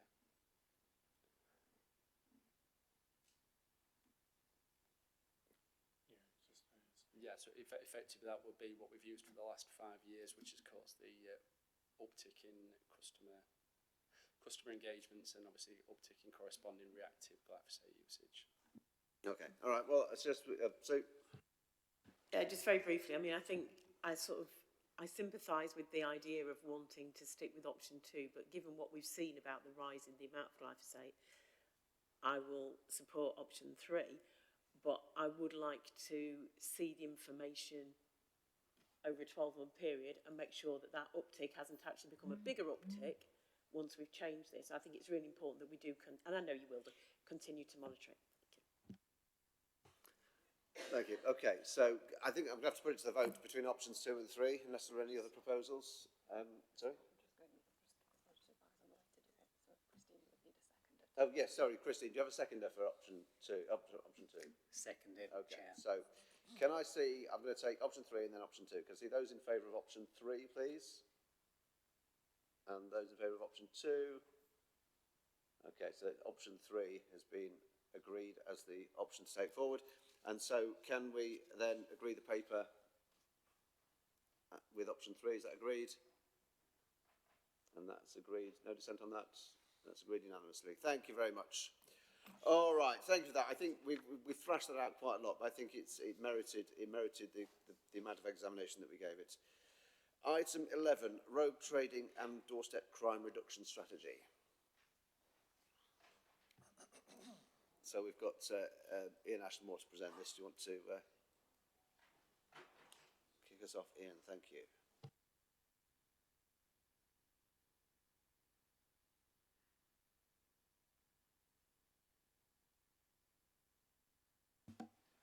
Yes, thank you, Chair. Unfortunately, Kay Fox, who is the report author, who's our Principal Officer for Commercial, is quite poorly this week. I think she's fallen for the rising, as part of the rising flu cases, I would imagine. So, but I've worked closely with Kay and a predecessor for a long time, so I'll be presenting it today. I'll assume that members have read the report. I know we've had some good discussions at previous briefings on this. Just briefly, in terms of why we're here today, this remains a huge priority for Sheffield City Council. It's still a major issue, sadly, both in Sheffield, but you'll all know it's a very significant national issue. But specifically, we've seen a major change in the way that the criminals are approaching this issue and the victims since COVID. COVID seemed to put a stop to some of the traditional doorstep knocking, whilst it can happen still. The predominant approach now appears to be the criminals are getting websites. Obviously, with modern technology, you can knock up a website pretty easily and fairly quickly, and it looks professional.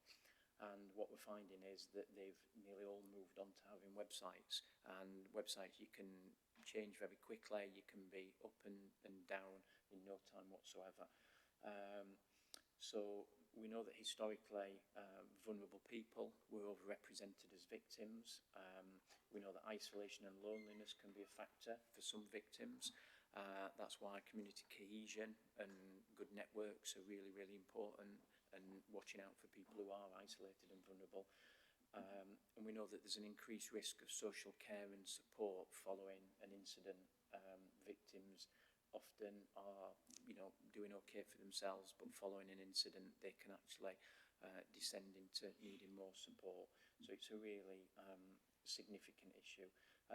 Just briefly, in terms of history, I think the results show that probably pound for pound, you are benefiting from having one of the best, if not the best, services in the country in terms of this work. They've delivered some fantastic results. You've heard us talk about they've had people sent to prison. We've had calls from victims in other areas asking, and their relatives asking if we can help them.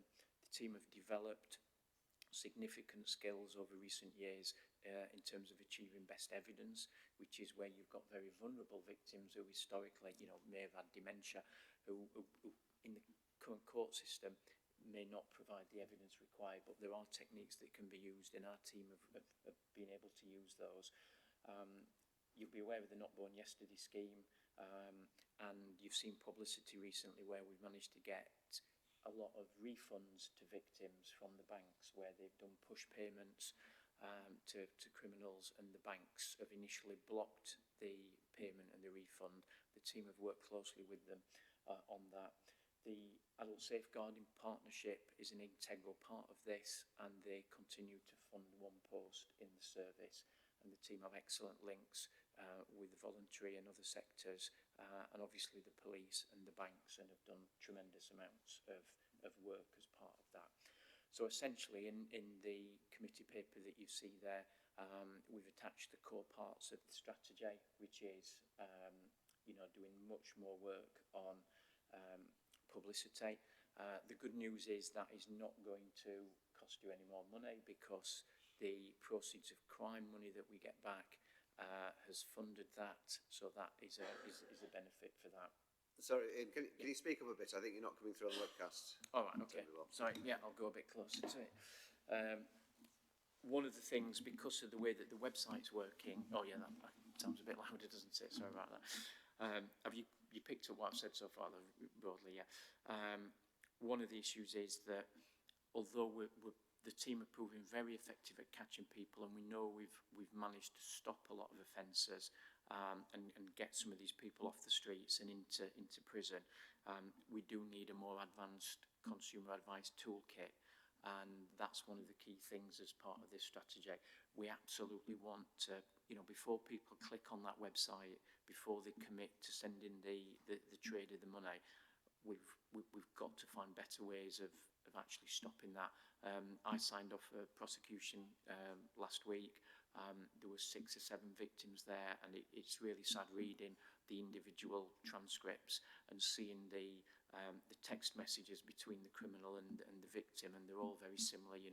I need this money up front because I've got to buy materials, or I need some more materials, or actually my van's broken down, I can't come next week because someone's ill, I'll see you in a month, I'm really busy, or I'm out of the country, and it's just repeated again and again, and the trauma that the victims are going through is really sad. Also, some of those victims, they can't actually afford to then put the work right, so we've really got to focus on prevention. What we're also doing is, we know that some of these criminals are linked together and they're sharing their methods, so the team are mapping relevant organised crime groups, and that will be a continuing piece of work. And there's also going to be a push payment toolkit produced as part of this, which is around empowering people to go back to the banks and giving them more support on getting refunds when they've done everything they can, but they're just unfortunately dealing with a complete criminal who's, there's no other due diligence they could have done, but still someone has defrauded them, helping them get the money back from the banks. So those are the core ambitions for this programme. It's building on what we've already done. It's still a priority, and we think we've learned from all the cases that have been taken as to how we can further refine that strategy and do more on it. So I'll pause there if there's any questions. Thanks, Ian. I'm struck that the message I think that really we all need to push out there is that the rogue traders are getting better at the digital game. They are making convincing looking websites, and they are presenting themselves more convincingly as legitimate traders, and that's something we've all got to watch for. And if back in the day you might have said, well, the website looks good, they're probably fine, you really can't say that anymore. I know, I've seen in recent weeks deep fake videos of Keir Starmer selling crypto, and yesterday there was I'm pretty sure it was a deep fake. No, I didn't buy any, no. Yesterday there was a deep fake of Rowan Atkinson, actually quite a young looking Rowan Atkinson compared to how he actually looks in real life now, also selling crypto. Didn't buy that either. Before long, I wouldn't be surprised if the rogue trader will be able to make a deep fake of your neighbour telling you what a great job they did on your roof. The tools for this are, probably not there for the general public automated quite yet, but they probably will be quite soon. And you won't be able to trust anything you receive on your phone or on your computer. And quite how we go about living our normal everyday lives, trading and buying and selling, when that world comes, I guess we just have to actually meet people in person and go to real shops and do things like that. I don't know how we'll survive, but I'm really keen that the message gets out there that the rogues are slicker than ever, and the things you thought made you safe in the past might not make you safe now. Are there any comments, questions? David? I'm not sure Take some convincing. But I think this works. I think this works excellent. I really support it. My concern is, obviously, we could all be vulnerable to this sort of criminality, but the people who are most likely to be targeted tend to be the ones who are most difficult to reach with the sort of awareness raising that we're trying to do. And I just wonder how we can get the message across to those people. Yeah, you're right. Certainly, traditionally, they were, and I think where the team have worked it really well is working with the Safeguarding Partnership, working with other partners in the council, adult safeguarding, you know, NHS people, third sector who are working with, you know, vulnerable groups, and, you know, visiting them in their particular, in places where those people go. That, you know, they put displays in supermarkets. You know, a lot of this is getting out. A lot of it is the Not Born Yesterday campaign, where you can put stickers on doors and saying, look, we're not going to answer the door to people we don't know. So that was the traditional approach. Where I think that there has been a change is that some of the victims that we're seeing coming through are actually working people who are often quite busy. You know, they just see a website. They're so used to actually some younger working people, say in the 20s, who they're sort of socially media literate on one level, but overly trusting, and they see something on Facebook and they assume that, well, this person's advertising on Facebook, there's a couple of references there, I'll just message them, and people are still very trusting at the minute. So it's a real cross-section from the most vulnerable. You know, we've had a number of ex-police officers who we've worked with who have been defrauded. It's quite shocking, actually, just the scale. And what you've got to remember, and I know we've talked about this in briefings, is that some of the people we're dealing with, they are the best actors in the world. These people should, you know, in terms of Oscars, the Oscar winners have got nothing on some of these people. They are so accomplished because they try these techniques again and again and again. And when it works, then there's a victim. You know, they may try 10 people, 20, 30 people, but then they'll get one person who signs. So that's the challenge. But yeah, absolutely, they've done a lot of work with people. But if members do feel that there are groups that you're working with or individuals, and there's any, you feel there may be a lack of awareness in certain groups, by all means, the team, you know, are really keen for feedback about how we get these messages across. And as we develop the comms campaign, we'll want to be bringing that to members and saying, do you feel this serves your community? Is this going to do what, this is what we're looking to achieve? Do you feel for friends and family that you've maybe heard have become victims, will this work for you? You know, and anything you can do to promote it. Thanks for that, Ian. I mean, I've got to say, I think members of the council not just ask us what we think. I think members will put it out through by word of mouth. You know, it's the sort of message that people will spread if there's a toolkit for protecting yourself against this kind of fraud. I think, you know, I think people will be sufficiently interested in that it will get passed around. So do you know, engage with members as much as possible and get that message out. Mark Jones. Thank you, Chair. Thank you for this, Ian. It's really good work to see the way that you're trying to protect the citizens of Sheffield as best as you can.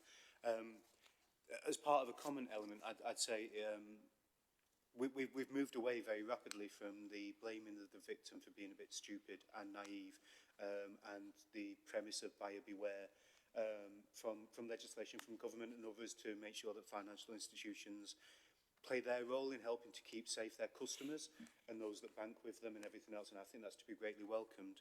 And I think our policy is very nuanced, and the way you approach it, Not Born Yesterday, tries to strike that balance of actually saying, yes, you do have to be responsible for what you're doing and how you spend your money, but actually, you know what, all of us can be caught out by this. It's very easy just to kind of respond to a quick text because you've got a busy day, and next thing you know, someone's got your bank details.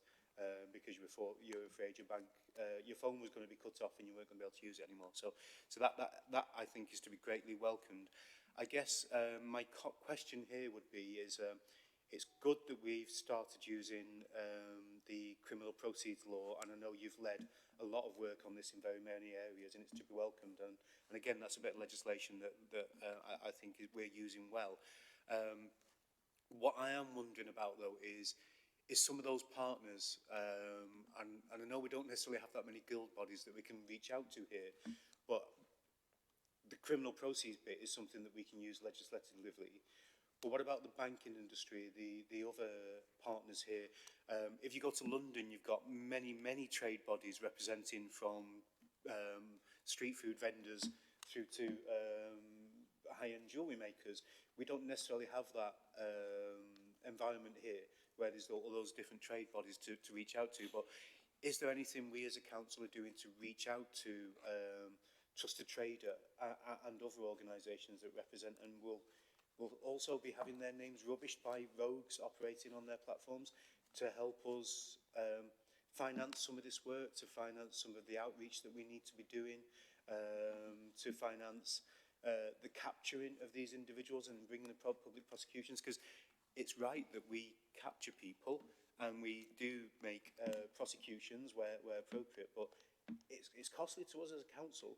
And it's resources that maybe I'm wondering whether there's others can help us with. Are we doing anything to see if we can bring in additional funds, additional resources to help us carry this burden? A right burden it is that we do. So thank you, Chair, and thank you, Ian.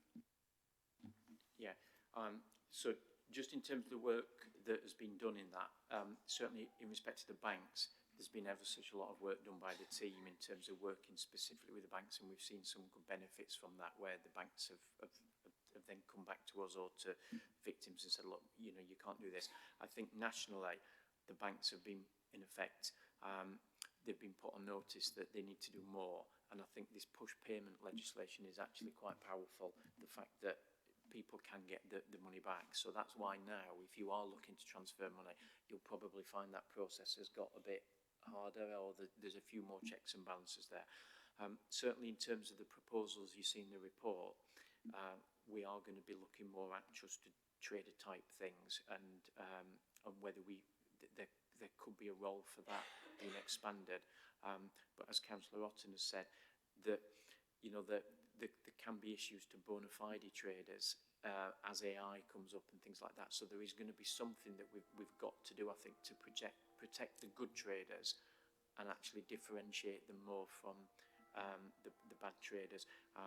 Social media giants, you know, should they be doing more Facebook? We do see a lot of victims who are coming by Facebook now because they people will see a friend of theirs has maybe had some work done, and they just assume that that's okay. So I think as this work proceeds, if we spot any opportunities, you know, to link with yourselves, with MPs, to amend the legislation, I think because of the track record we've got in Sheffield, and we've got officers who are on, you know, national groups and things like that, I think we've got that track record that what we say will carry some weight. So if we do spot anything, we certainly can do that. But I certainly think that the social media giants on this and clearly many other things are not really putting the money in that they should to try and reduce this. Actually, just one other thing to mention as well. We have also linked to things like the regulators for the gambling industry, because we have had cases where, and we are seeing this as well, where there are traders who actually have been okay traders for a few years, and then there's something happens, and it may be gambling or something like that, and then suddenly they go rogue, so that they actually do have a bit of a track record of being an okay trader, but something's happening. And certainly the team have engaged with the regulator for the gambling industry, and I think that is something that we probably need to do even more on, because that is definitely a factor in some rogue trading offences. Mark's question has just given me prompted the thought. Is a banker's reference something that a customer might usefully ask for from a trader? Would that give an indication of whether somebody was sound, or I don't know? It could, but some of these traders will actually have bank accounts, and they may have been fine, or they may have multiple bank accounts. You know, some of the ones that are very confident may still be using regular bank accounts and things like that, particularly the website ones. A lot, but because we do have a finance, again in Sheffield, because of this priority for a number of years, we do have the benefit that we do have a financial investigator, so we can follow the money. And certainly some of the cases the team are involved in at the minute, there's extensive movement of money, and that leads to opportunities in terms of, you know, you follow the money. You know, we've all seen the films, haven't we? You follow the money, and then you find out where it's going and who's done it, and that's something that the team have got particular expertise in, and that's really helped. And again, proceeds of crime from that. They've had a recent award, in fact, last week it was, you might recall from briefings. Okay, well, thank you for that. Now, I very much look forward to the toolkit. I won't get any work done until I've seen it, because it turns out people of all ages can be taken in by these. And I would say ex-police officers, absolutely astonishing, really. Nobody get any work done until you've seen the toolkit. Thank you very much. Can we agree? Oh, sorry, Christy, you did indicate, sorry. But it doesn't require a comment. I just wanted to say I think it's really good that we're doing this work. It's very timely, and we're proactive. And yeah, I was going to say I look forward to the toolkit, and let's hope we can promote it as widely as possible. So can we agree the recommendations? That's all agreed. Thank you very much. That's agreed. Can we just take 5 minutes? I know we're nearly done. We've got 2 more items. Can we adjourn for 5 minutes? Thanks.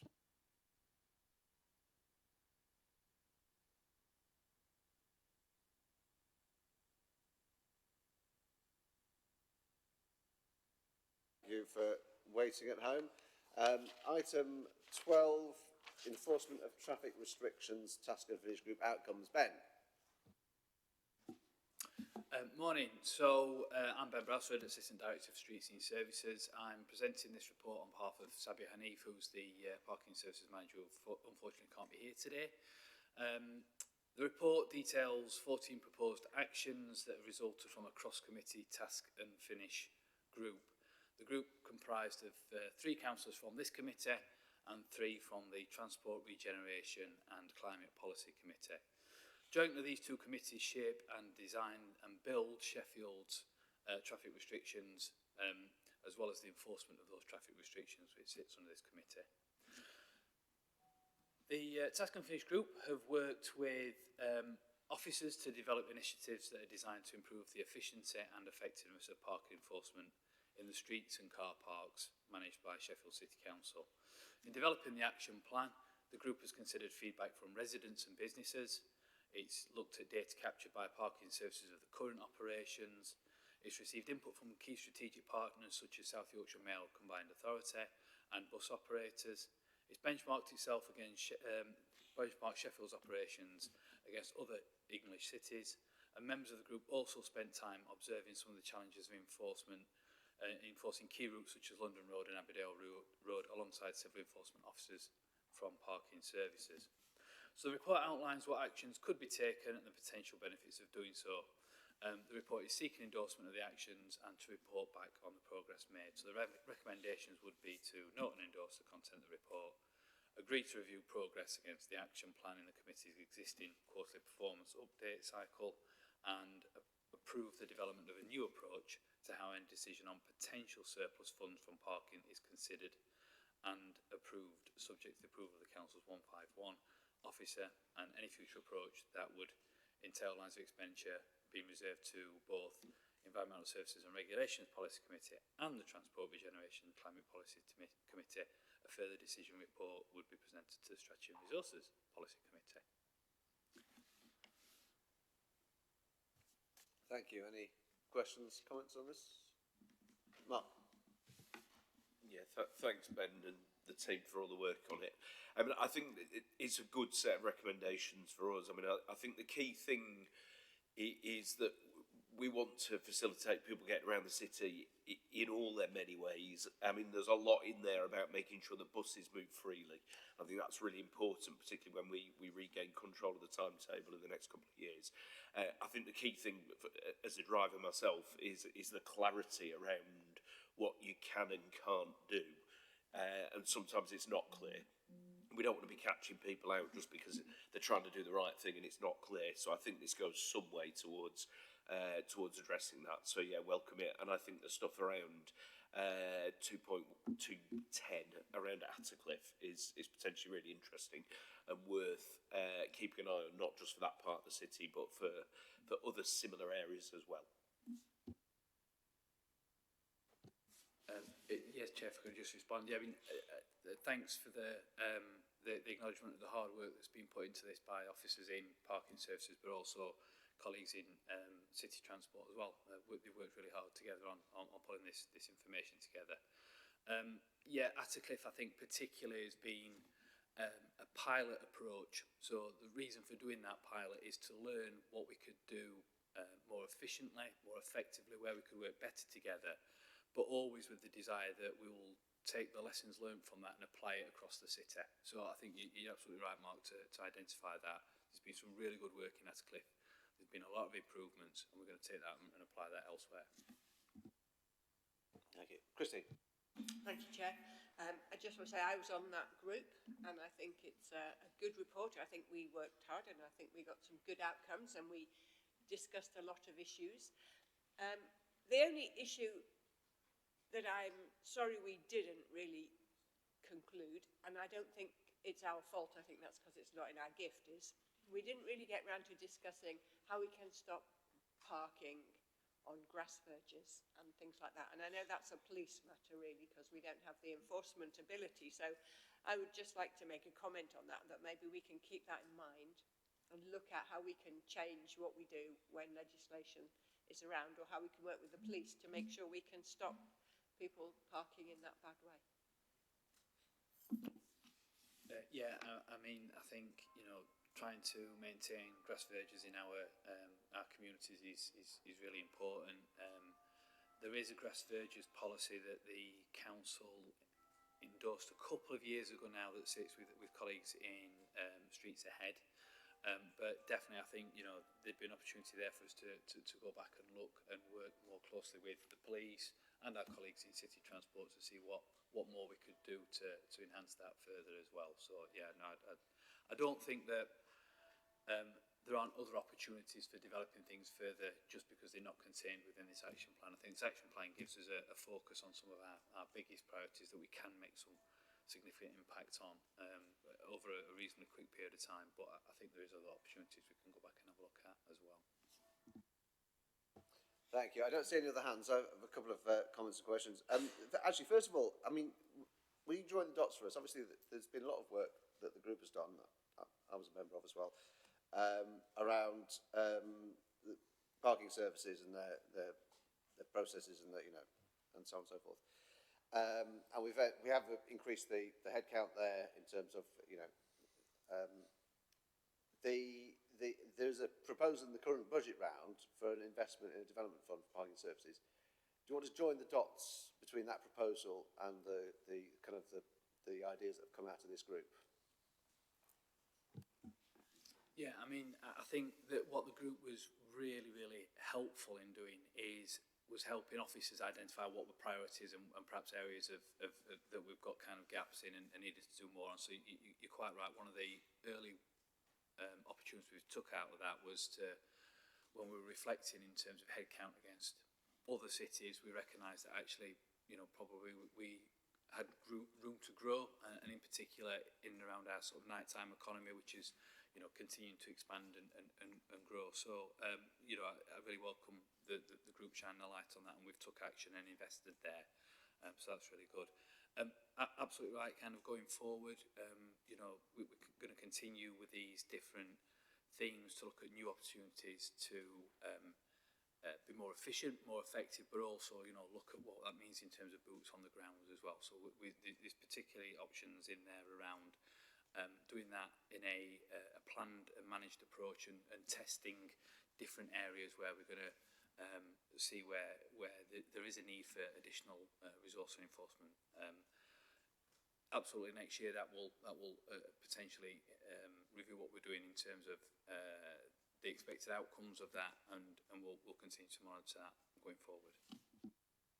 Thank you. So my other reflection is I think we've got some useful results coming back to us in terms of the responsibilities in our portfolio of improving the parking situation.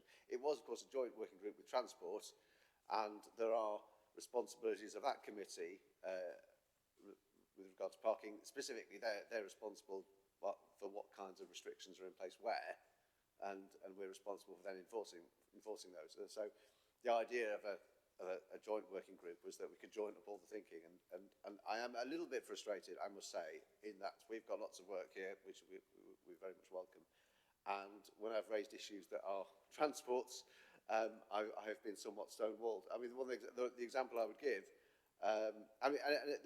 there's a general principle here that some restrictions are more efficient to enforce than others. So time-limited parking, for example, an enforcement officer will have to visit multiple times in order to be able to issue a single ticket, and that is less efficient in terms of than a parking meter, for example, or a WO line that you can enforce in a single visit. There might be a waiting period, an observation period. So therefore, there's an action for transport to take away and say, well, are we possibly using time-limited parking too much? Are there other options in some of those locations? I didn't get very far, I've got to say, in raising that. But one example, I think, of restrictions is the state of Infirmary Road. That is designated a rural clearway, and that's fine. The road itself, clearly you can't park on it. You're blocking a tram. If you park on Infirmary Road, then you deserve a ticket and you deserve to have the tram physically push your vehicle out of the way. I'm completely content with that. But the side roads off Infirmary Road are part of the rural clearway, have no WO lines, and then there's a boundary sign and a WO line starts. And it's really confusing, because if you see a boundary sign and the start of WO lines, we think, well, the one side is restricted and the other side isn't. And it's not what it means at all, but that's what people might naturally think. Completely stonewalled when I raised this in the working group, and I'm not happy about that. But so let me put it to you, Ben. Does this council have the power to determine that day is night, black is white, and that Infirmary Road is a rural road? I think what you're asking me is in terms of how that restriction's been signed and lined, is it appropriate for the circumstances that are there, or are there other arrangements that could be more appropriate? I think is kind of where you're coming from with that. So what I will say is that those arrangements have been in place since the early 90s, obviously since Supertram's development in the city, and they have been tested at the Traffic Penalty Tribunal on a number of occasions, which is an independent body. However, restrictions do move on. The traffic signs and general directions was updated in 2016, and that does give the council other options in terms of developing things going forward. I think at this point, with colleagues in city transport, I think there hasn't been a need identified through the Traffic Penalty Tribunal to go back and review the existing restrictions that are in place. But clearly, I'm more than happy to go away and pick that up with colleagues in terms of city transport around future options and what that would mean. Thank you. I think that's a yes. I just hope somebody has told the people who write the dictionary what rural now means. All right, sorry. So please, I beg your indulgence for that rant. But going back to the report, I'm not seeing any more hands. Can we agree the recommendations? I'm seeing nods. I take that as agreement. Thank you very much. Thank you, Ben. Final item, proposal to contract the City of Doncaster Council for litter and dog fouling enforcement and to delegate relevant powers for the purpose.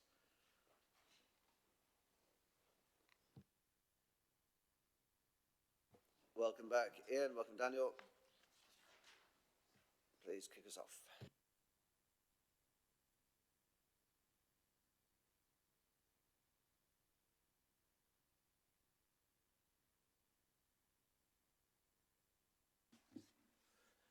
Good afternoon. My name is Daniel Wheatman. I'm the Service Manager for Environmental Regulation and Licensing.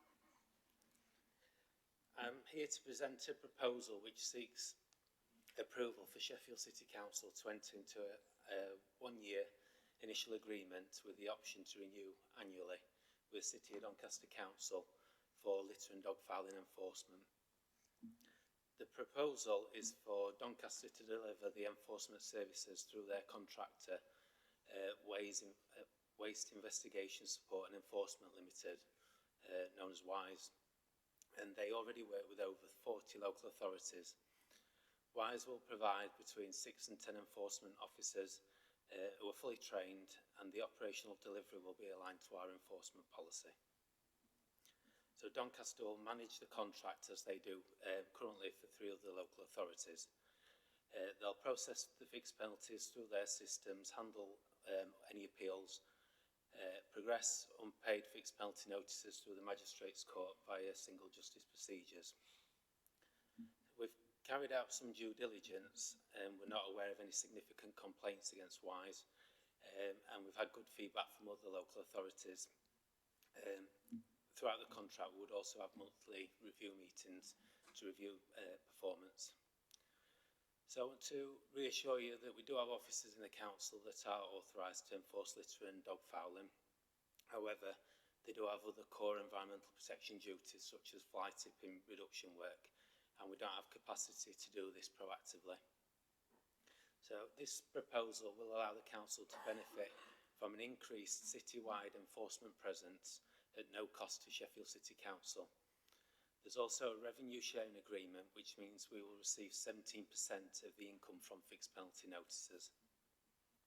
If the committee approves this approach, we also ask the committee to recommend to full council that it delegates the relevant enforcement powers to City of Doncaster's executive. Thank you. Happy to take any questions. Christine. Thank you for that.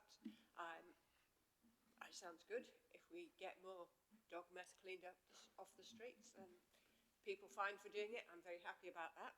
And I am a dog owner myself. But I just want a little bit of clarity, please, about the cost neutrality.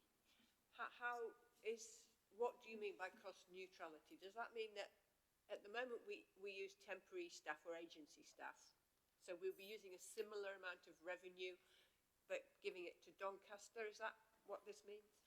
I'll explain it a bit better. So previously we've used agency or temporary officers, and that has cost us around 108,000 a year. And the income from fixed penalties was in the region of about 50,000, so there was a deficit there. So the proposed contract has no financial outlay. WISE and Doncaster Council will receive a percentage of the fixed penalty notices to cover their costs. We receive 17%. The only cost or potential cost there are is if anybody pleads not guilty and it goes to a trial.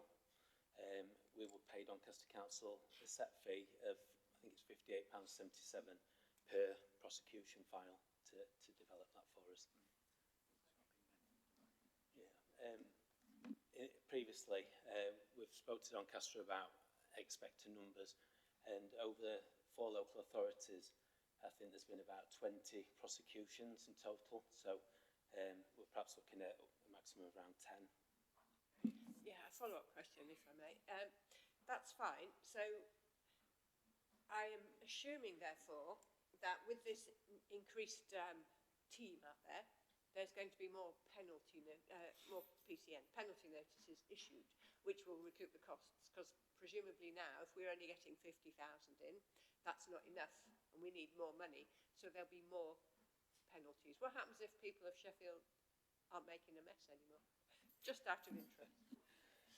I think over the 4 local authorities that are currently in the contract, they've issued around 7,500 fixed penalties. So looking at that, we forecast that we will serve more fixed penalty notices than we have previously. I think if the people stop dropping this, Christine, we can all have the rest of the day off. I think. I'll just add one part to it. We have obviously done a lot of comms in Sheffield on this, and we've done litter enforcement for a long time.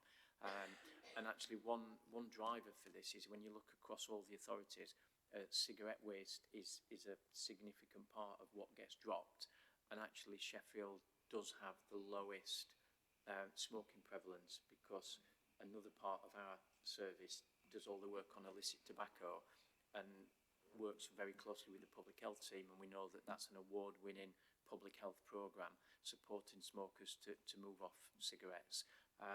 So actually, we can expect to have less tobacco litter in Sheffield than in these other areas, but that doesn't affect overall the business model for it. They are still confident that a city of this size, there are enough people dropping litter, and you've only got to talk to Amey about what they're clearing up. But it's just to mention that there is that factor that smoking prevalence in Doncaster is much, much higher than Sheffield. So that's just one thing. But it doesn't affect the model, really, I think. But I mean, I suppose it's worth to say, worst case scenario is that not worst case, but if they felt that there were some areas where there wasn't the sufficient footfall, or that there wasn't much litter, they would concentrate more on other areas where there was more. So it's worth asking. I've seen you, Mark. It's worth asking, isn't it, whether because we just heard earlier in this meeting that the Amey have all this data now on the kind of littering rates of different roads, different locations around the city. Whether that data can be fed into this exercise and would make it more effective. Okay, Mark, Rosalind, yeah. Thank you.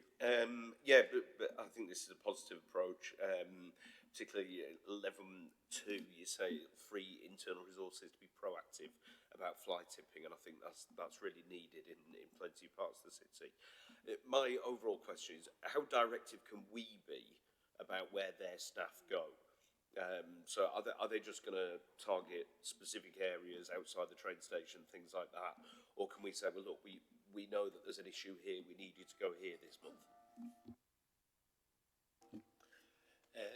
Yes, we will have monthly meetings with Doncaster and Wise, and we feed in any data that we've got as to where we've got a problem.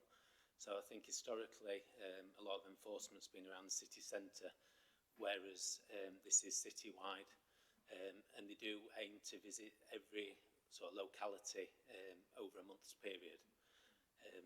But we can feed in data as to where we want those patrols to be, and they will respond to complaints within 24 hours once we pass those over to them. I can just add that one of the other aspects of this contract is that if there is an area of the city where there is like lower footfall, where you probably couldn't justify them being there every day because there wouldn't be that level of tickets, but for example the LAC or an individual ward felt that they would like to use some of their discretionary pots. As I understand it, I think there's a day rate, isn't there, where within the contract that's baked in, so an individual LAC could say, look, could we have a day of action and over and above what you get in the contract, and we could have a bit of a presence. It could be for dog fouling or something like that. Obviously they couldn't do that within the contract for every bit of the city because they just wouldn't get the tickets, but that we felt that was quite a nice flexibility that's within it. Thanks. Mark Jones. Thank you, Chair. Thanks for bringing the report. I know you've been working at this for a long time to try and make efforts going forward on this, and it's very welcome. In terms of the football element of it, we've heard about football games and other social interactions. One of the ones that I don't think that we've ever really cracked is around schools, with the significant footfall of going to and from schools and the litter that seems to accumulate there. Are we going to be using any of the proceeds from these strategies for better educating or providing better provision, or how are we going to start tackling those elements that are very difficult because you can't really be finding children for dropping litter outside schools? So what are we doing through this strategy to try and come to terms with some of those elements that areas that host schools, which are very, very welcome, have this other downside to having those schools in proximity? So there's a range of issues on that, and I totally agree. And we know that outside some schools and areas that have got a particular density of young people, young children, you can find this. So Wise themselves have got quite an innovative way of dealing with this. So something they've showed us in Doncaster is where you get children who are littering between certain ages, they will actually work with that child in the family, won't they? And they will. So there's a bit of a scheme there where a ticket may even be served on a parent or something like that. I think the other aspect is working with Amey and Veolia in terms of the education that they're giving out about litter. But what we would say to anyone is, if there is a particular problem in an area, and I think the environmental toolkit will be something that we'll further develop on this, the patch officer, we would expect the patch officers to work with that community, work with the LAC, and do a site-specific approach to that, you know, almost, and you might be aware Dan's trialling a problem profile type approach for persistent, for areas where there's a persistent problem, where the day-to-day work has not been, and patch officers haven't been able to solve it, and it needs the next level intervention. And the idea is that using the problem profile that's been trialled will involve members and the LAC and relevant partners to say, this is what we've done so far, and this is what we've got. We need to try something different. These are the decisions we might need to make. This might be some investment we need to do, look at where that investment could come from, and try and solve it like that. So yeah, there's a range of things, and I think you'll see we've got a committee report coming in February, I think, that is around where we pull together all these disparate areas of work that we're doing now to answer the question, how in Sheffield do we improve a local neighbourhood and a local environment? And obviously it's a multi-pronged approach, so I think we'll make that clearer in that, and I'll make a note of that and we'll make sure we specifically cover that. Thank you. Mary? Yeah, on a similar vein, will the officers work shifts? Will they work late at night? Because I know we've got some problems at times with cars parking up near takeaways, and sometimes obviously having the takeaway and then dropping the cartons and the papers outside on the pavement. Is there any scope for working on that level? Thank you. Yes, there is. They're able to work between 6 a.m. Up to 8 p.m. So we'll work with Wise and Doncaster to work out how many officers we'd need per shift to make sure that the core hours that we want covering are covered.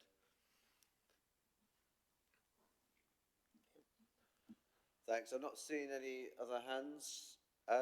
So let me just say, actually following on from that, I mean, the proposition here, it seems to me, it's a proposal to fund a service from the penalties, when we don't seem to be able to do that. So it's relying on this operation effectively being more efficient. And no reason to believe they can't be more efficient. And in that sense, it's free service for us. So that's great. Obviously, there are potential hazards to that. I think from what you said, you're clearly alive to them. The question of whether it's just the kind of the low-hanging fruit in terms of penalties, or whether there's focus on the areas that we might consider to be more problematic. But I think we will explore that as it happens, won't we, and see how it goes.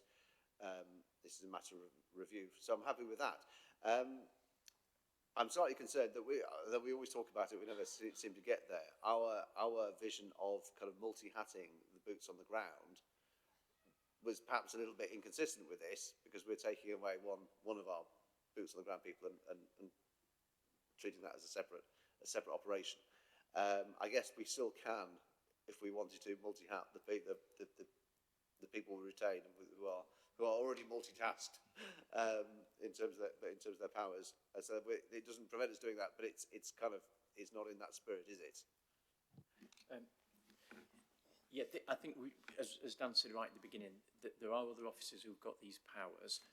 So this is just part of that overall strategy, which again, I think we will make sure that we highlight in the report in February.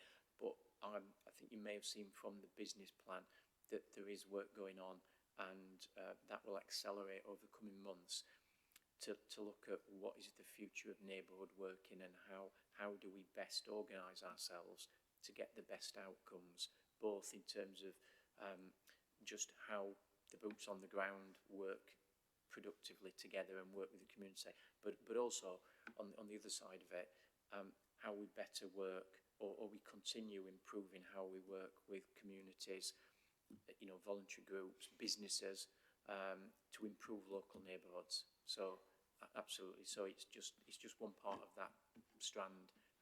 It doesn't stop us doing that other stuff. And we absolutely have officers who are walking down those streets, and we need to make sure that they can also, where appropriate, be giving out, you know, or gathering evidence for tickets. It certainly doesn't preclude that. There's not an exclusion contract here at all on that. Yeah, thank you for that. Okay, I'm not seeing any more hands. So we're going to agree this today. Oh, sorry, Peter. Okay, I'll come to a second. We're going to agree this today. This still has to go to full council to approve the delegation, because we're making a delegation effectively to Doncaster Council. The executive Doncaster Council, which is the mayor, isn't in the mayor's appointments, not the majority of the council. Let me put it that way, as I understand that. Okay, Peter. Thank you, Chair. Recently, we've had the responsible dog walking policy at the Parks Committee. I was wondering whether you thought that this would help with some of the hotspots of dog fouling on playing fields, say football playing fields around the city. Yeah, I think it will, and we can feed that into our monthly meetings with WISE if we get particular problem areas. And the other thing that they do is they reward responsible dog owners by allowing them to enter a prize draw if they witness them cleaning up after the dog as well. Yeah, I think it will feed into that policy really well. Thank you. So can we agree the recommendations? I'm seeing nods. Take that sent as unanimous agreement. Thank you very much. That concludes today's meeting. Thank you everybody at home for watching. I hope you enjoyed it as much as we did.